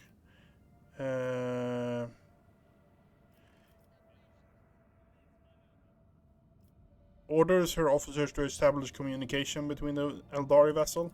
However, the Xenos do not respond to the incoming signals. After several attempts, the frequency tuned by the Vox Master gets lost, and the mournful song fades away. Logistic officer made by Helmsman Ravenor. Order, send a rescue ship, yeah. Now all the crew can do is hope that the calculations are correct, and that the veteran officer's experience has not let them down. Inquired the state of the vessel. The Aldrai vessel's hull and engines have presumably been damaged in a collision with a small celestial body. However, it is impossible to prove or disprove this hypothesis at such a distance. The Xenos vessels differ too much from those of the Imperium. Lord orders servants of the Machine Cult to prepare a plan for clearing the minefield without harming the Xeno ship. After several hours pass on the ship's clock, the servants of the Omnisar present a plan for the neutralization of the ancient mines. The success of the operation is assessed as extremely probable. Okay. Send a shuttle, experienced pilot and scout, and hopes that the smaller vessel can bypass the ancient mines. The shuttle enters the asteroid field. The pilot proceeds with caution, confidently avoiding the chunks of rock and nearly imperceptible mines. However, when the shuttle reaches the Xena ship, the rescue team's report catches the bridge crew off guard. The vessel's starboard side has been breached by the macro weapons of an unknown Imperial void ship. Shielding her eyes, Juliet closes them and clutches the spirit stone at her breast. Coming to, the Aldrai does not speak for a time. With notes of sadness in her voice, carefully picking her words, she concedes that the Elantach did all they could to save her kin. And yet it is the Monkey who are responsible for the loss of the Aldrai void ship. Saddened by the pain and hatred that humans have wrought upon her kind, Juliet quietly leaves the bridge. Sometimes it's simply impossible to outrun fate. Some time after, Juliet comes to the Lord Captain, haggard but still holding on to hope. She says that she came aboard the Monkey vessel and set off into the darkness in the hopes of finding her kin, but found only corpses slaughtered by humanity's hatred.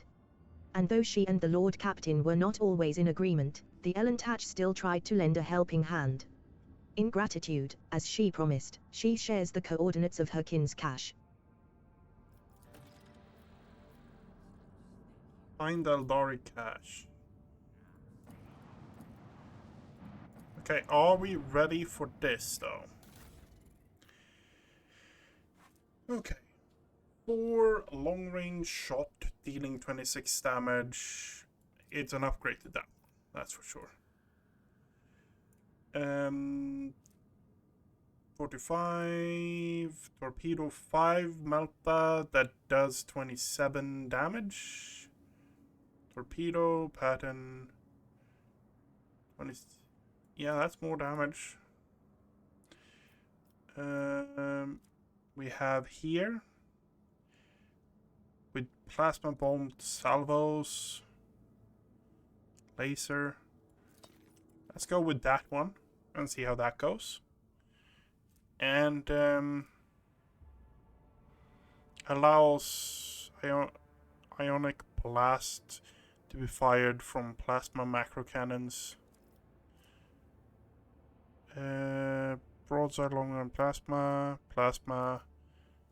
That's an interesting thing we could take into account, but hull integrity plus 10 is really good as well.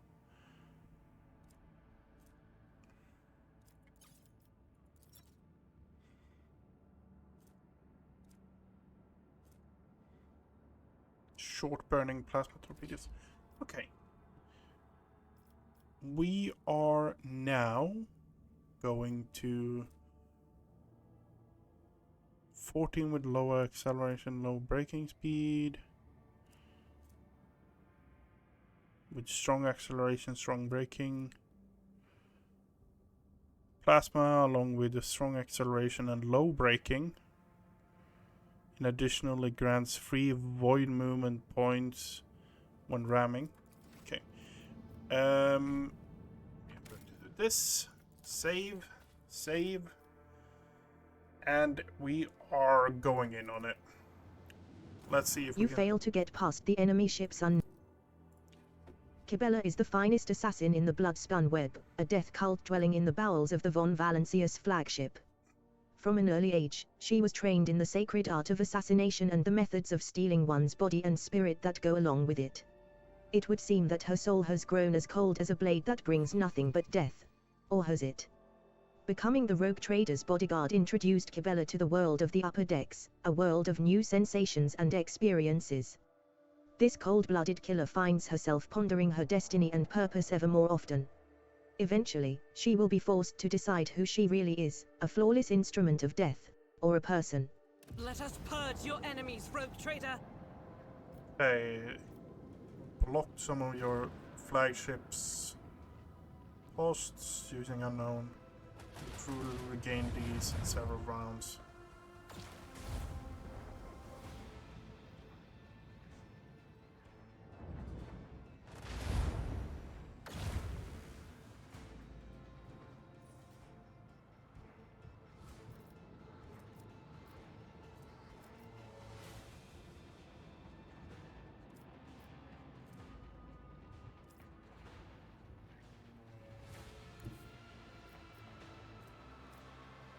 Voidmaster, if you please. Initiate macro cannon barrage!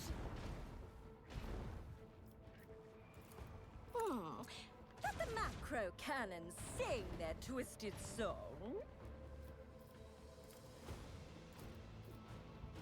Unleash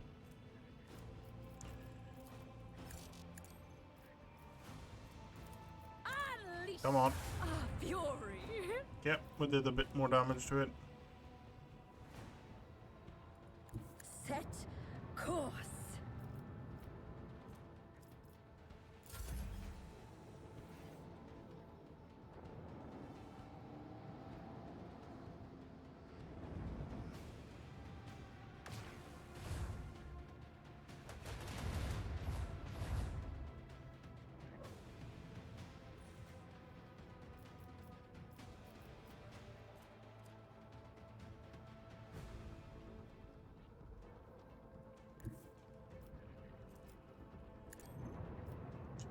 Okay.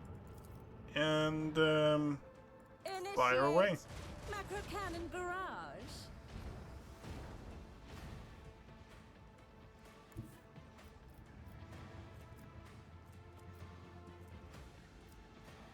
The destination is known.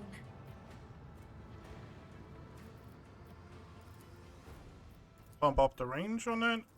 And we're going to... The symphony of macro Come on. cannons. Ah, we didn't hit it. Reload. Let the macro cannons sing their twisted song. My premonitions The never celestial fail stage me. waits my performance.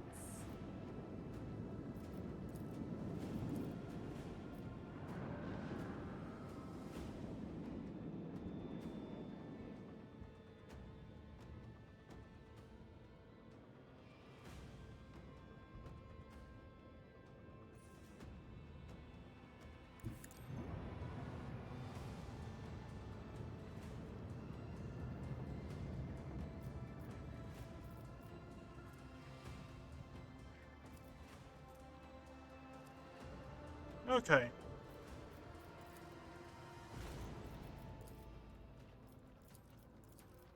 Launch the devastating payload.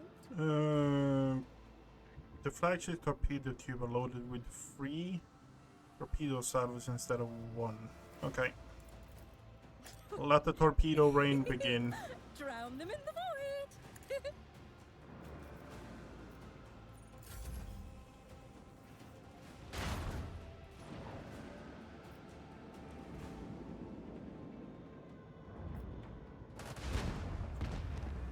Okay, that sucks.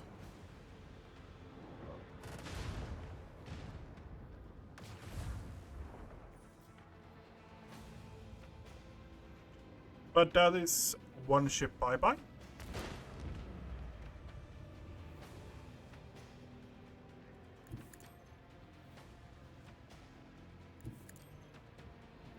Now we're going to spread these out a bit.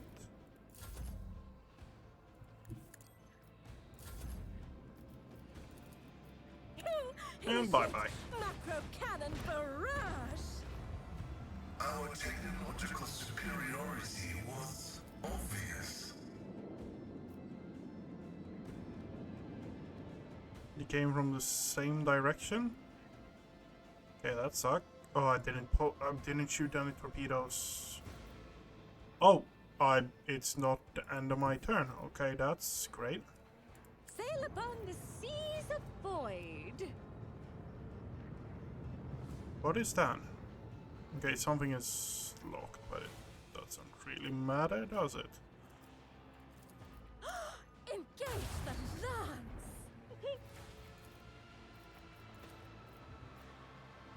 Commence torpedo launch. Launch the devastating payload.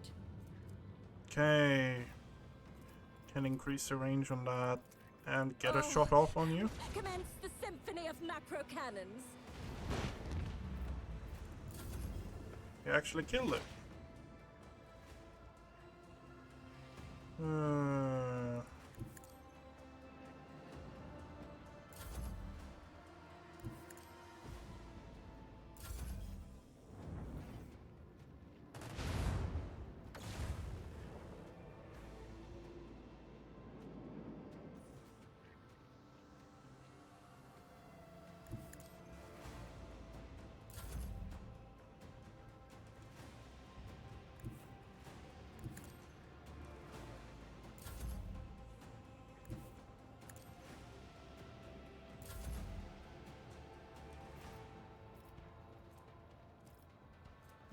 We're going to do that.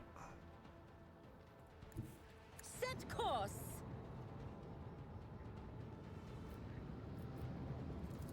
Unleash the fury. All Madness stations, conquers the report void. when manned and ready.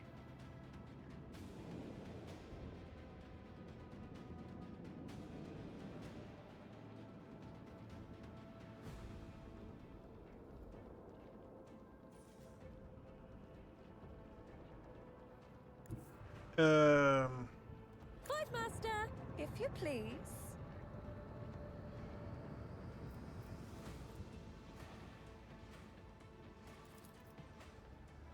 Engage the lance! Drown them in the void. Oh, come on. Commence torpedo launch. Drown them in the void. Engage the macro cannons. No one actually got a burning effect on that.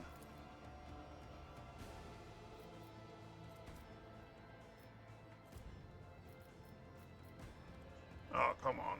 That's bullshit.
No.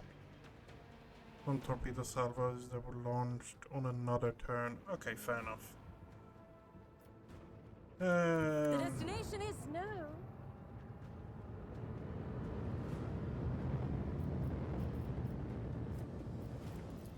Launch the devastating payload. Drown them in the void. And we're going to reload the shields.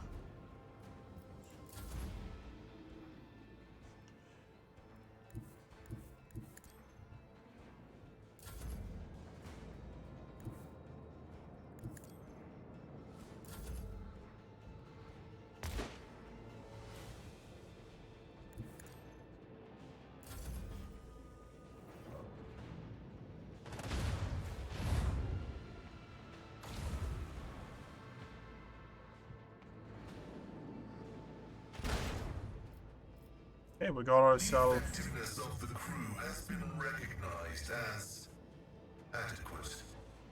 Adequate? Okay, thank you. That's appreciated. That encounter felt a lot easier. To be fair, I have more experience and all that stuff, absolutely. But that encounter felt a lot easier than it was earlier in the game. 3 shots, medium range dorsal, 3 so that would put us in roughly the 40 range, but the burning over time effect is fairly good as well, so I don't know. Scan it. Okay. A lot of flamethrowers. Yeah. We are just putting all of those straight in there.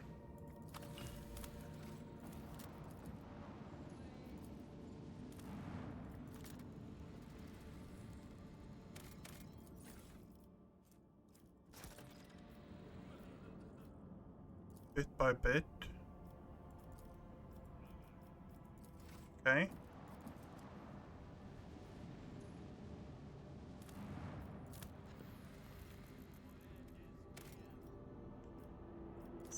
We're at the point now where we just put everything straight up.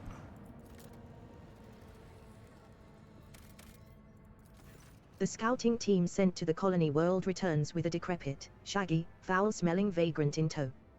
The old man hastened toward the enforcers as soon as he saw the dynasty's colors, and implored them to take him to Master Voigtva or Lady Theodora. Question: check the vagrant for evidence of treason. Establish the nature of his mission. The vagrant only agrees to share the details of his assignment with the rogue trader herself. If his claims are to be believed, he was sent to recover documentary evidence of House Winterscale's debt liabilities to House von Valancius. Those priceless papers had been stolen by hired agents of the coal trade on Caligo's Winterscale's orders. However, instead of being destroyed as he wanted them to be, they were hidden away for the purposes of blackmail. The old man describes a long journey full of perilous adventures that eventually brought him into possession of the documents, which he then proudly presents to you. Astonishingly enough, the papers turn out to be genuine. Promote Dennis's loyal servant and assign him to an important position. The beaming old man has joined the ship's enforcers in order to teach younger soldiers lessons in fortitude and unshakable loyalty. Okay. We have now... Okay. We now have... this.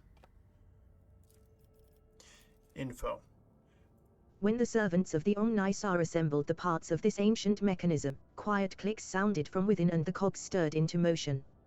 The metal plates of the Archaeotech compass parted, releasing a cascade of golden rays. A hololithic projection shines between the rays, a model of the star system Muro 79. One of its worlds is marked with an unknown symbol. Okay. Is that a new system we have access to now? By gathering all the...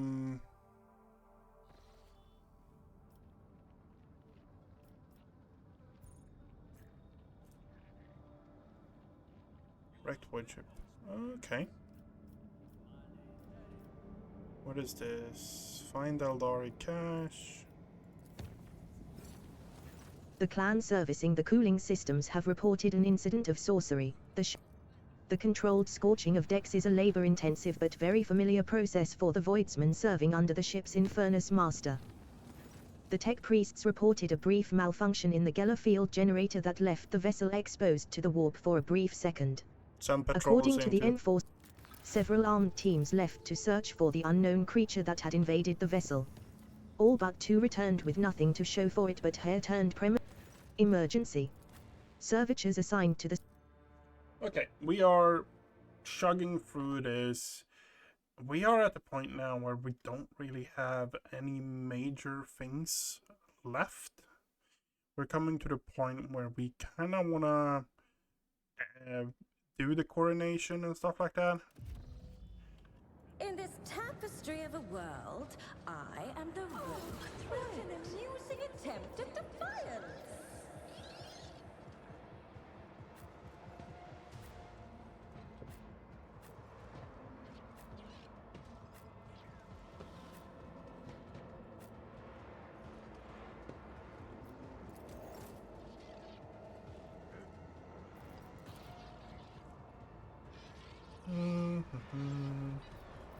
Okay, let's start with buffing up. And then... okay, good. Then let's put that there.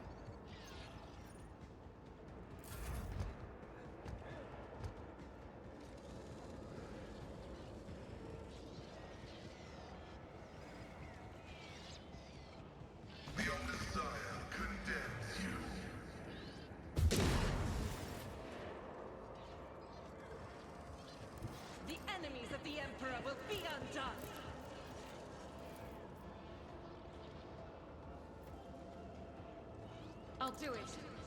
The gloomy premonition clouds the mind. Light sources grow painfully bright. As the Emperor commands, I act. Faith without deeds is none can escape the Emperor's judgment. As the Emperor commands, I act. I'll do it.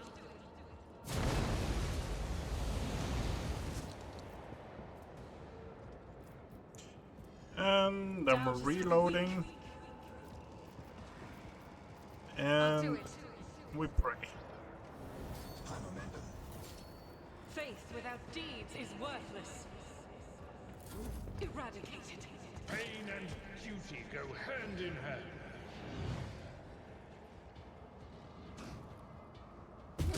Injured. I'm enraged. Okay, we put you in the middle. We have the Madden Servitor there next. Henrix, then Octavia, then Jailers. Okay, fair enough. So... At your beck and call. Victory is imminent. Reduce to dust. Good. It will be done.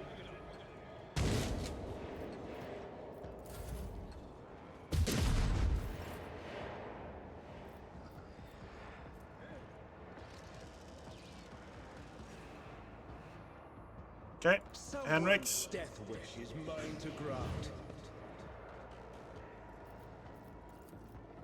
Let's see to it. And, yeah. I won't object to it.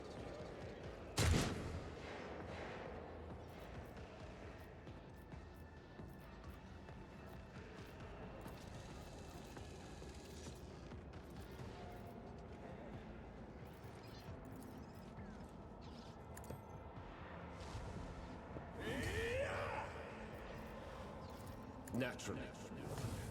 Okay. Pass the turn.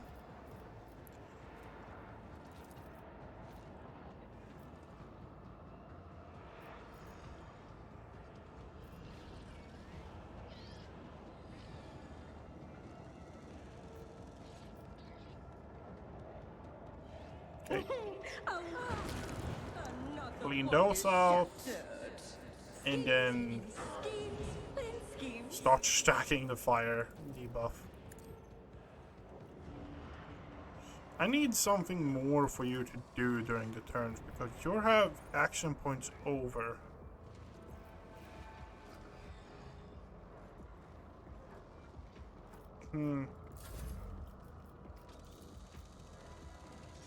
You've got a problem?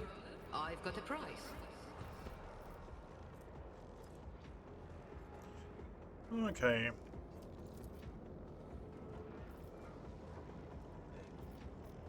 We're going to snap you then, I guess. Let's see. And then that. Be gone.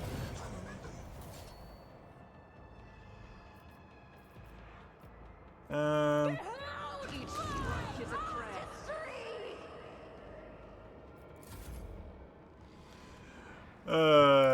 Okay, yeah. I think we have something going on with the Pyromancer.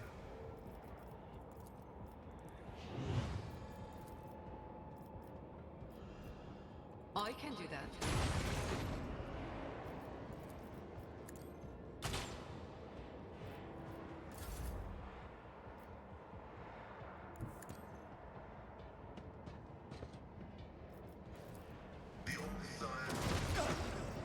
I won't go down easy. Okay. And the last one is there. Okay. Curiosity And sings in my veins. is the exit over here or there's an exit over here. I don't remember what the compass actually led us to. That is what I'm interested in.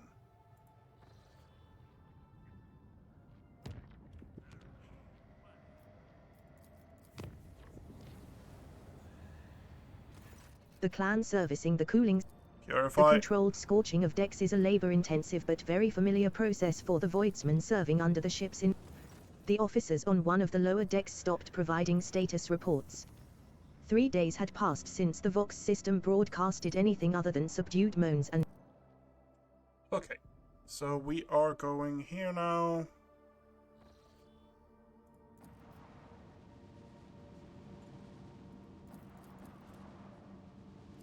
Wrecked void ship.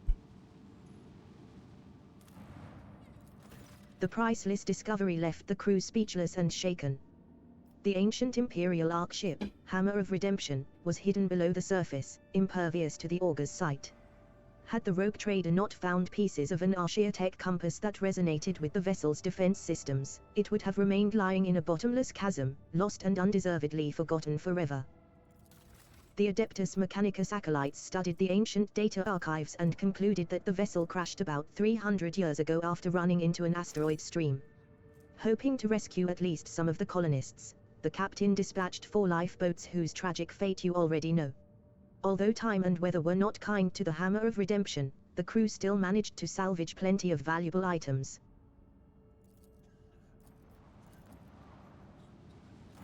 When the rogue trader's ship approaches the Adeptus Mechanicus void station, it is met with the hostile scrutiny. Okay. So, we are going to take it chill today. We're not going to go into any major things at all. We are going to do jumps all the way to Dragoon. No, not Dragooners.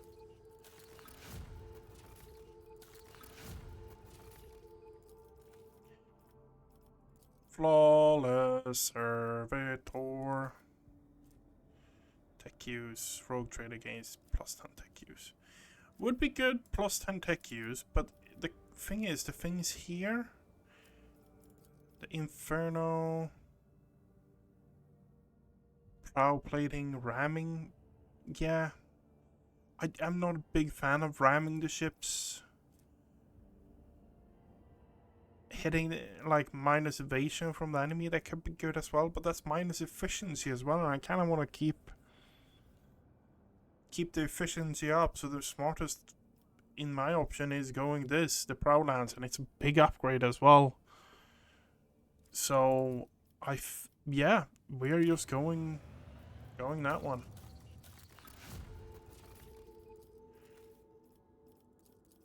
The Ray Backlund, we actually have around 30. What are we in reputation currently? We are, duration is 30k. Okay, that's good. Fellowship is the Void is 30k. That's good. Alice Backland is 13. So that is what we should be focusing on. So we are here. Unidentified ruins, already cleaned.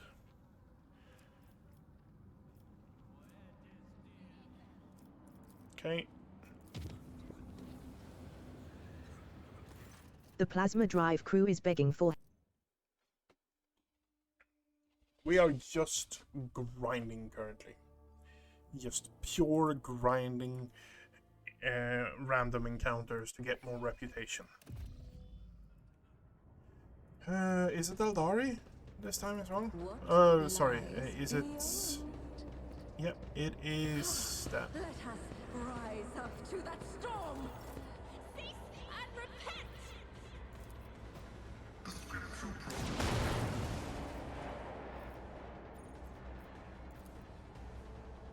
Request denied. Running binaric override. Quick! My ears are ringing. What determines the starting? I want to know that, honestly. Emperor, protect me.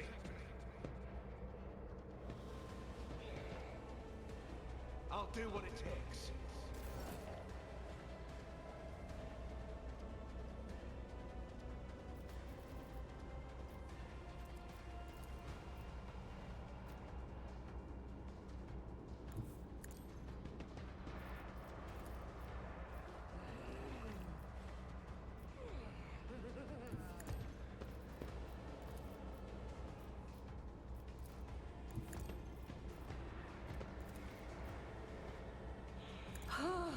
A wicked thought. Schemes within schemes. To the brink of agony. Emperor, protect me.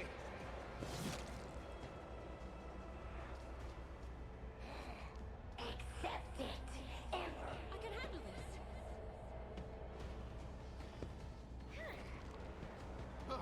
I can't stand it.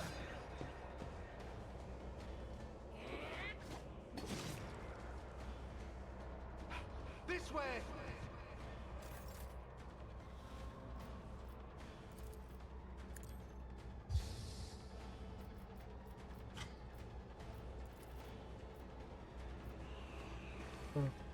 But of course, Lord Captain. And you dodged, of course you I did. won't object. And you missed. I'm starting to understand why you're usually not in the crew. For the throne's glory. Quick, quick! Emperor, protect me! A moving target lives longer. Don't get too cocky.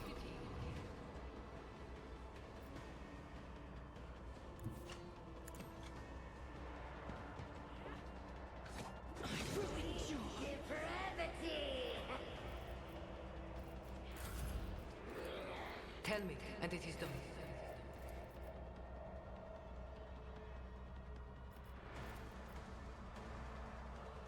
As the Emperor commands,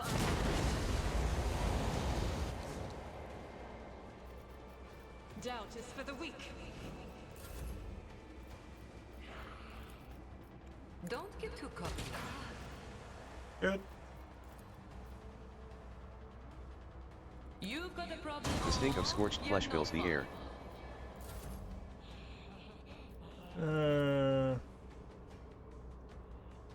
I'll do it.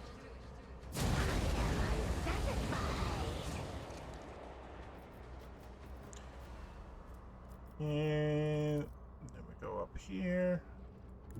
God Emperor, move through me. Be the fire in my heart. And we spray you. Light sources grow painfully bright.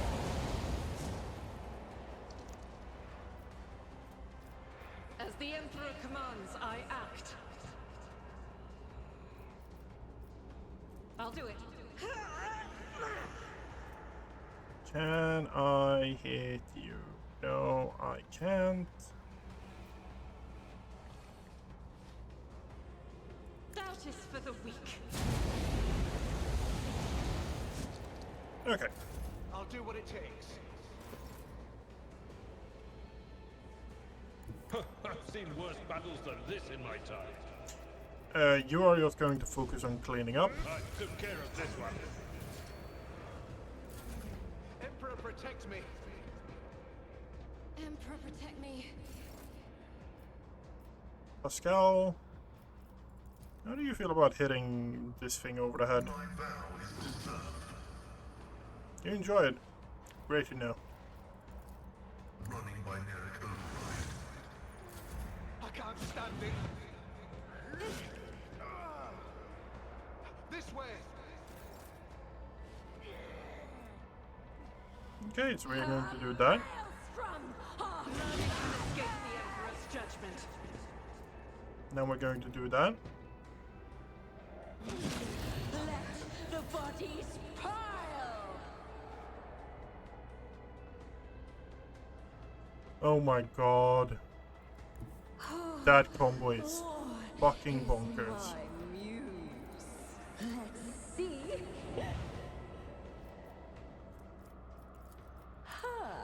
What if? 46. Let's see. 65. Eight flames. Another one. I feel the power. Another one is shattered. Oh my god. So shaft battles, it has become now gain ultimate on my executioners and just wreck them pretty much.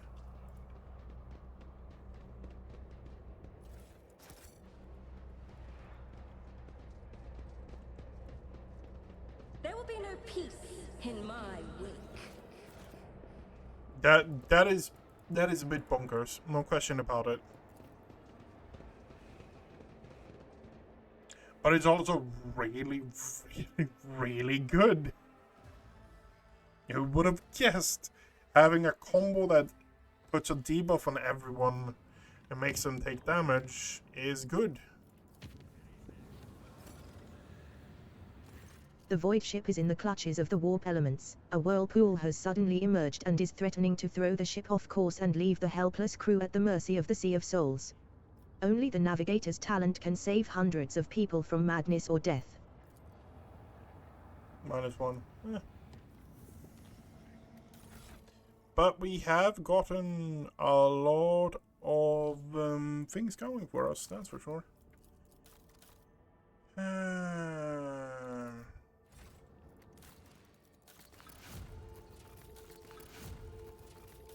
Lord Captain, after the decompression of Lady Theodora's secret workshop on Kaiva Gamma, an epidemic of mysterious tech leprosy has broken out.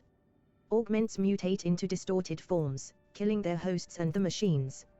Even entire assembly halls break apart into fragments that devour each other, melding into grotesque and insane forms. The Omega-18 Manufactorum, the epicenter of the epidemic, is cordoned off. But the disease will burst out of there sooner or later. What is known about this sickness? We have not faced anything like this before. The plague only affects mechanisms, forcing them to transform and lose all functionality. Nobody knows the nature of this disease and how it found its way into Lady Theodora's secret workshop. It is possible that some secret research was being carried out there. Your specialist servants, who bear knowledge of the prior desecration of Kaiva Gamma, are as susceptible to the disease as any other person. They have assured me the disease has nothing to do with the ruinous powers and comes from a Xenos source. I wish to listen to the suggestions of my advisors. Eradicating the infection is our highest priority, but to completely eradicate the Manufactorum epicenter would mean inflicting serious damage to our resource supply. This unit. I can propose another method of purging. However, the sacraments of the Omnisar that are available to me cannot be revealed to the laity. I ask that you place your trust in me. Shireen, do not be so hasty with this purge. This phenomenon may be of interest to other specialists. There are many who do not agree that all knowledge belongs solely to cogs. What appears to be a plague could hold amazing possibilities.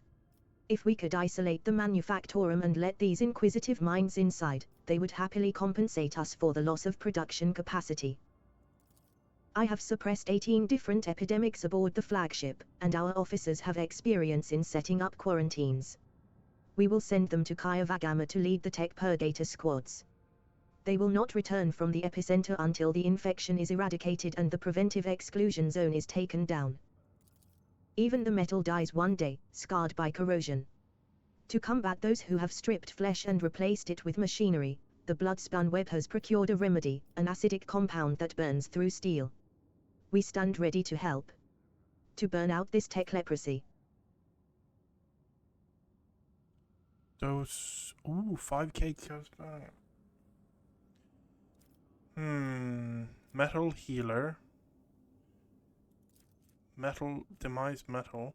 All allies deal 10% more damage to machine that and targets with reject flesh feature. I think we're going this. Yes, we're going this. Because we need more of that reputation more than anything else. Refugees. Okay, yeah. Sun purgatory. Yep. Oh, you will not regret it, Shireen. The mysterious seekers have arrived on the planet with an entourage comprised of Malay techs, excommunicated technomads, and shady scribes. Without talking, they have paid fabulous sums for the right to experience the previously unknown Xenodizus, and then headed off into the bowels of the dying Manufactorum. A cure for the mysterious disease has not yet been identified, but the research of the tech leprosy strain has made it possible to control samples of the disease using the magnetic impulses, and turn it into a dangerous weapon. Okay. Now we can get this armored rage.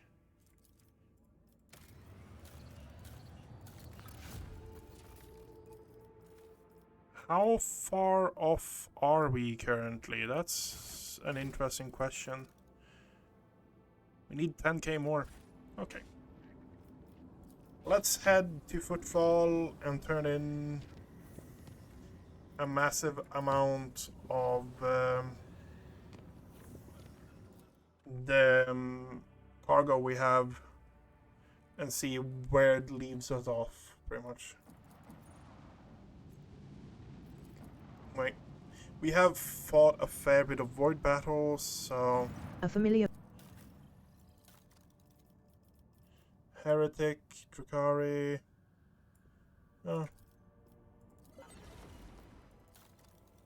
So we now have short range macro cannon, 4-shot long range broadside macro cannons.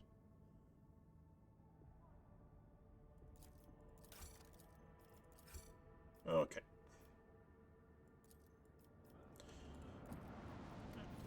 Ship. Where do we have our ship? So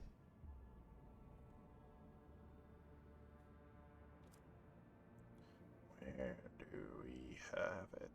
That one? 27 damage, short range broadside. 33 damage, long range broadside. Okay, good. And we have dorsal. Okay, those we don't really care about right now.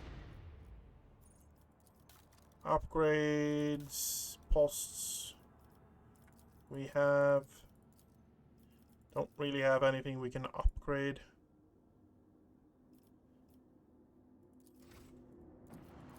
And we're going to footfall.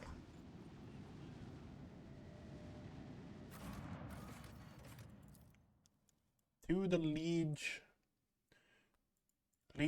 place and see what we can do. If we can actually get anything. The fact that we have Jay in the group and giving us the option to pretty much just get a ton of reputation in a batch is great.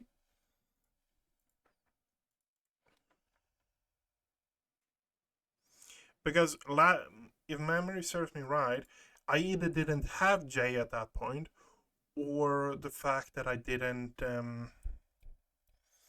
have Jay in the party, or that wasn't an option. One step at a time, amidst the madness. Greetings, your ladyship. The liege stares at Heinrichs. Slowly, very slowly, Vladimir nods to him. Van Kalux. Heinrichs responds with an equally reserved nod. Good day, liege. I am accompanying the rogue trader. Please pay no mind to my presence. Your request is difficult to fathom and even more so to honor, Master Van Kalux. But I'm glad to hear there aren't other reasons for this visit, unlike your 2 previous ones. 2 previous ones, okay. So, yeah. Yay. We buy that, we buy that.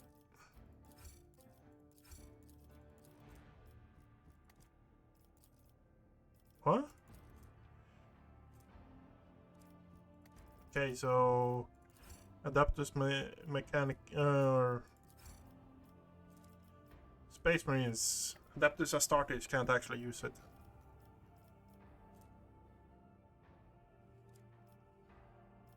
Mm-hmm. 7,000.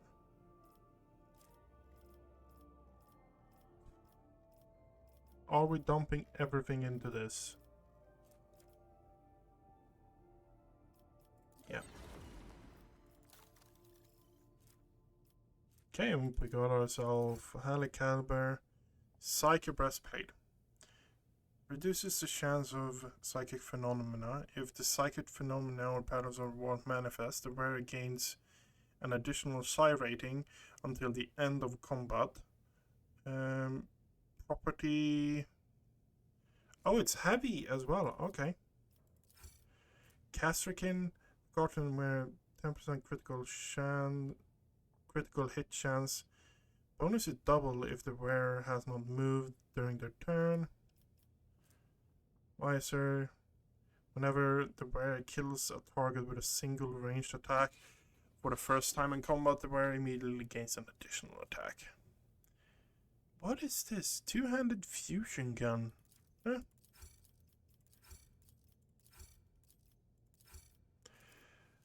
Self-calibrating. We are getting up there. We're getting up there. The fact that we need such a huge amount to get to the things that we are interested in, that's another turn. That's another thing entirely. Patience. My nerves are frayed.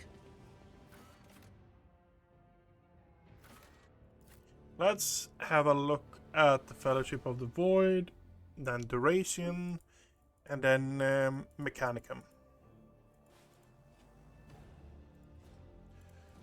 Bum, bum, bum, bum, bum.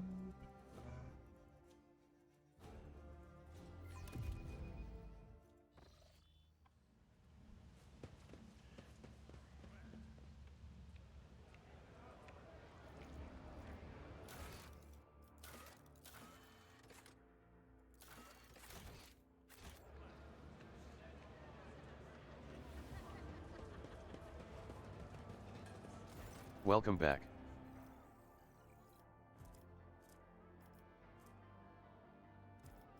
There's some good things here, but we already are at 30k on these guys.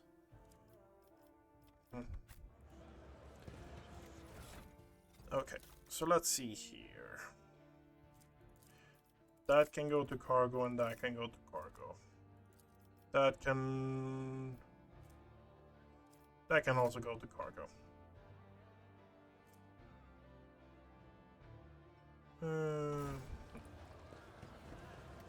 We have gotten a fair bit of interesting items for you as well that is contemplating actually equipping. If the wearer inflicts bleeding, burning, or effect on a target, this target gets an additional 2 stacks of this effect. That means I apply 2, 4 more stacks on the effect. Okay. It's starting to be something, but it's slowly increasing. It's not fast increasing. And we're going to do that, and we're going to throw that on. That's going to boost all our stats, and that's kind of what I want. Bonus to logic. Tech use. Oh. You don't have that on, huh?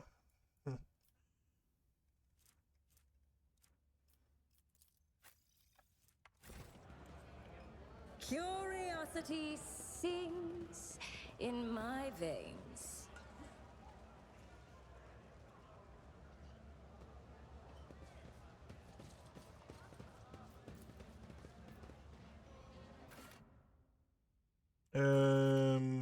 Atrium. That's the durations.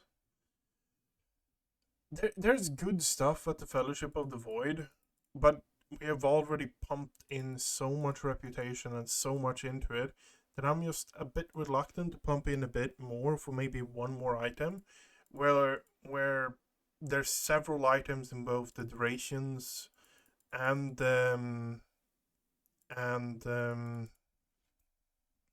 Callus Balican that actually I want.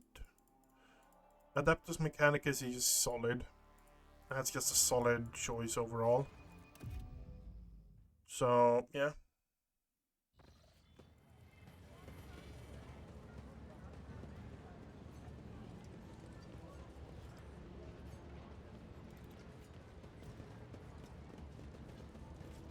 The Emperor protects.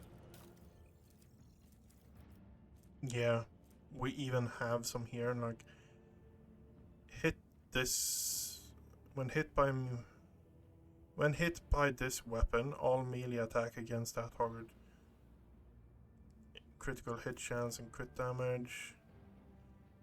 Dodge if the bearer plus 15 toughness. Radiant. Whenever the wearer suffers trauma in a combat, if they have more than 0 wounds, they immediately regain 15 wounds. That is really, really good. Executioner, where it hurts, including the damage the self-inflicted increase extra instances of damage over time effect. The heavy flamer, I don't know if the heavy flamer is better than what we have, but it has a lot of things still for us here, I guess. Medium, armor against human, dodge, war world. Okay. In this tapestry of a world, I am the rogue thread. We're dumping the rest in Mechanicus, I think. I like Opticon 22. Chill dude. Probably not, not really. He's a Adeptus Mechanicus, but still.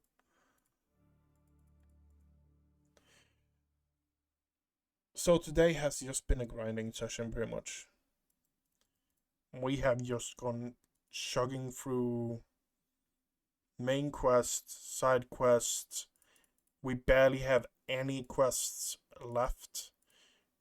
The coronation is one of the things we have left. And that is pretty much what we have left is the coronation. Access has been granted to the following options. With a respectful nod, the tech priest takes the data slate. Okay, nice. We now have the axe, which is an upgrade to what we're currently using.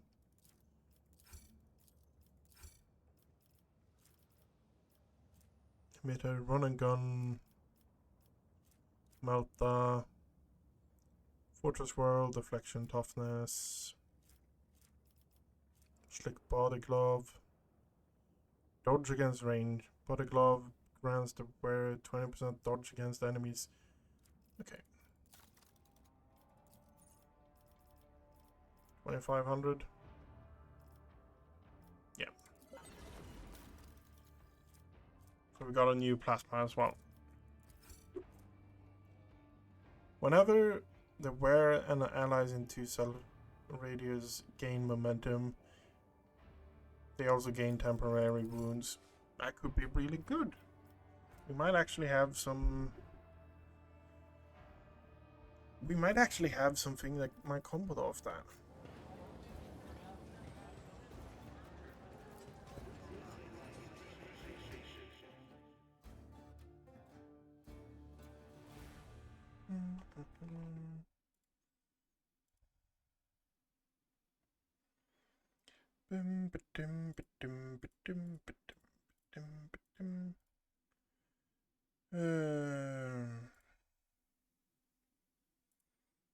I am thinking of what...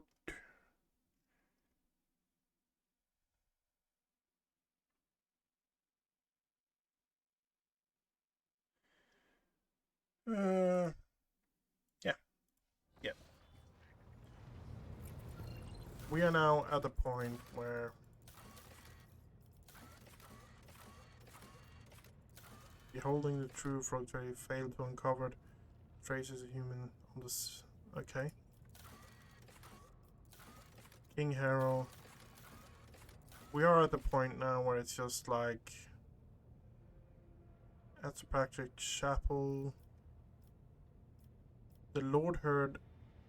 Okay, so that there's funding of raids. Probable location, Lapidus Mortis, Last Chance of Siren, Literibum Maledicta.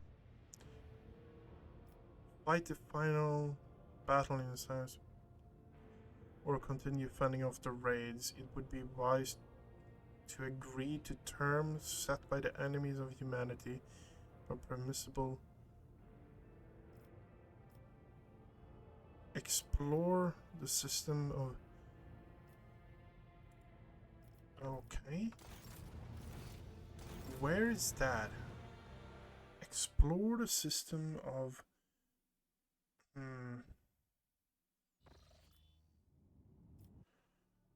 Now I'm just like... Did I miss like a whole system?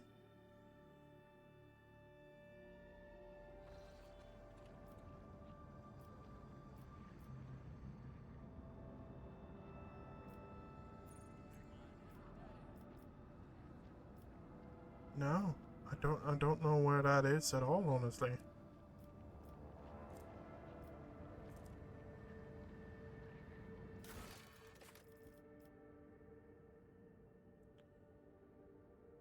Lapis mortus.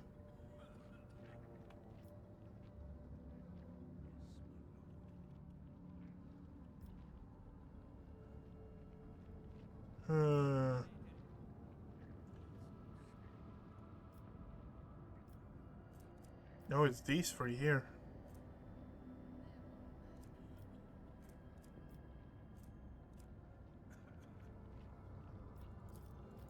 Seriously? During the warp voyage, the navigator's sanctum reported there are warp reefs right on the ship's course, the fragments of the Sea of Souls given material form. Following the Lord Captain's orders and the navigator's instructions, the void ship approached the warp reefs and passed the sharp formation without brushing against a single one. No one on board noticed anything in particular, but it became a momentous event for the navigator, who gained a special understanding of warp emanations. 28. The clan servicing the ecclesiarchy mission on board the void ship held sermons in every corner of the haunted chamber. The steady rhythm of life aboard the vessel was disrupted when, on the fourth watch of the voyage, the lower decks, Lord Captain, a strange anomaly has been detected on Kaiva Gamma. A series of orders, defined as Procedure 0C, forced itself into the production algorithms. The servants of the Omnisar define its execution status as most sacred and therefore follow its instructions impeccable. In just one cycle, cells were erected in all the manufactorums, connected by cogitators, or more precisely, their computing channels. This network forms a pattern similar to those applied to the digital cells of machine spirits. The 0C procedure commands Magi with an above-average psi receptivity index to enter the cells.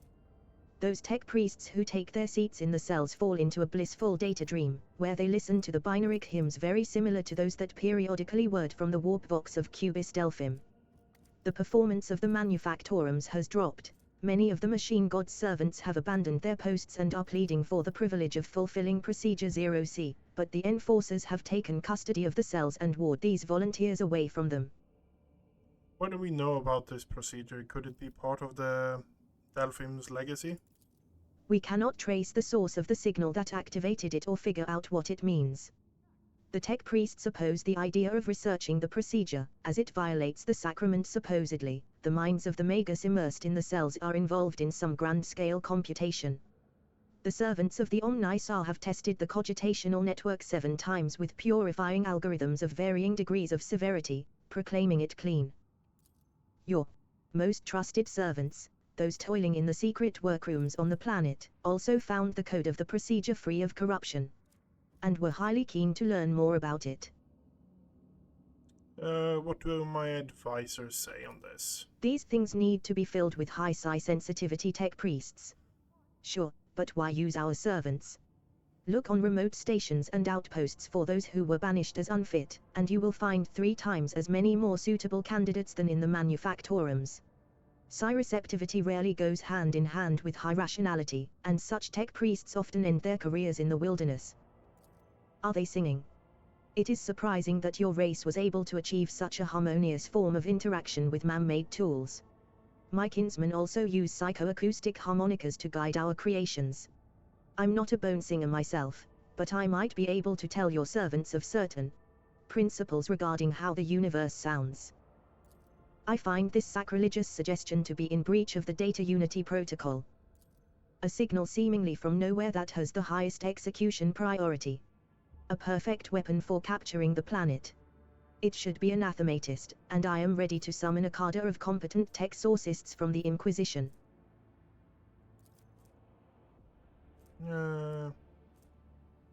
Damage. All plus 10 lore, dodge.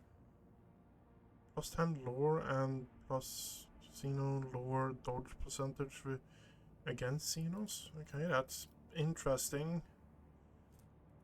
Abolish procedure. All allies deal 10% more to Necrons, machine spirits. Okay. Secrets of the Ancient. All deal logic energy damage.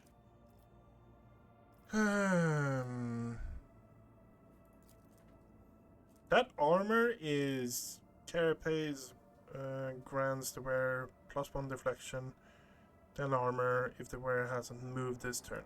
It's not great. It's not great. Getting two things here that actually both grants damage is minus security. We still have 0 security here, so yeah. Honestly, that one is the one with most benefits for it, so we're taking it. We will see if the Monkey are capable of learning from the civilized.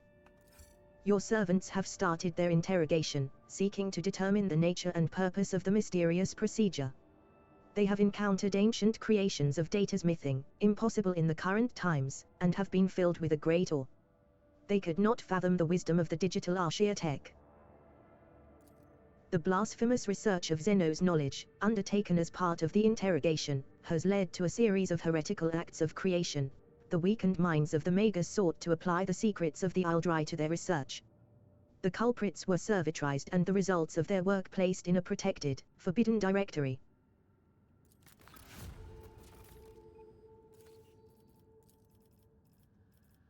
And that is everything built that can be built except on Janus.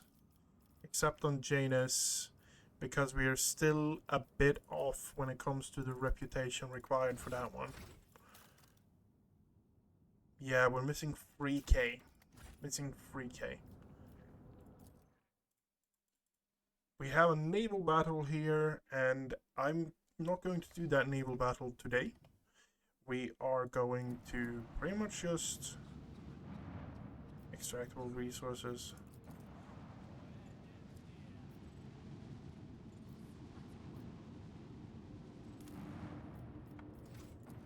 We are pretty much just going to do this. We are going to save. And then we are going to call it. I want to thank you everyone who actually stuck around until the end.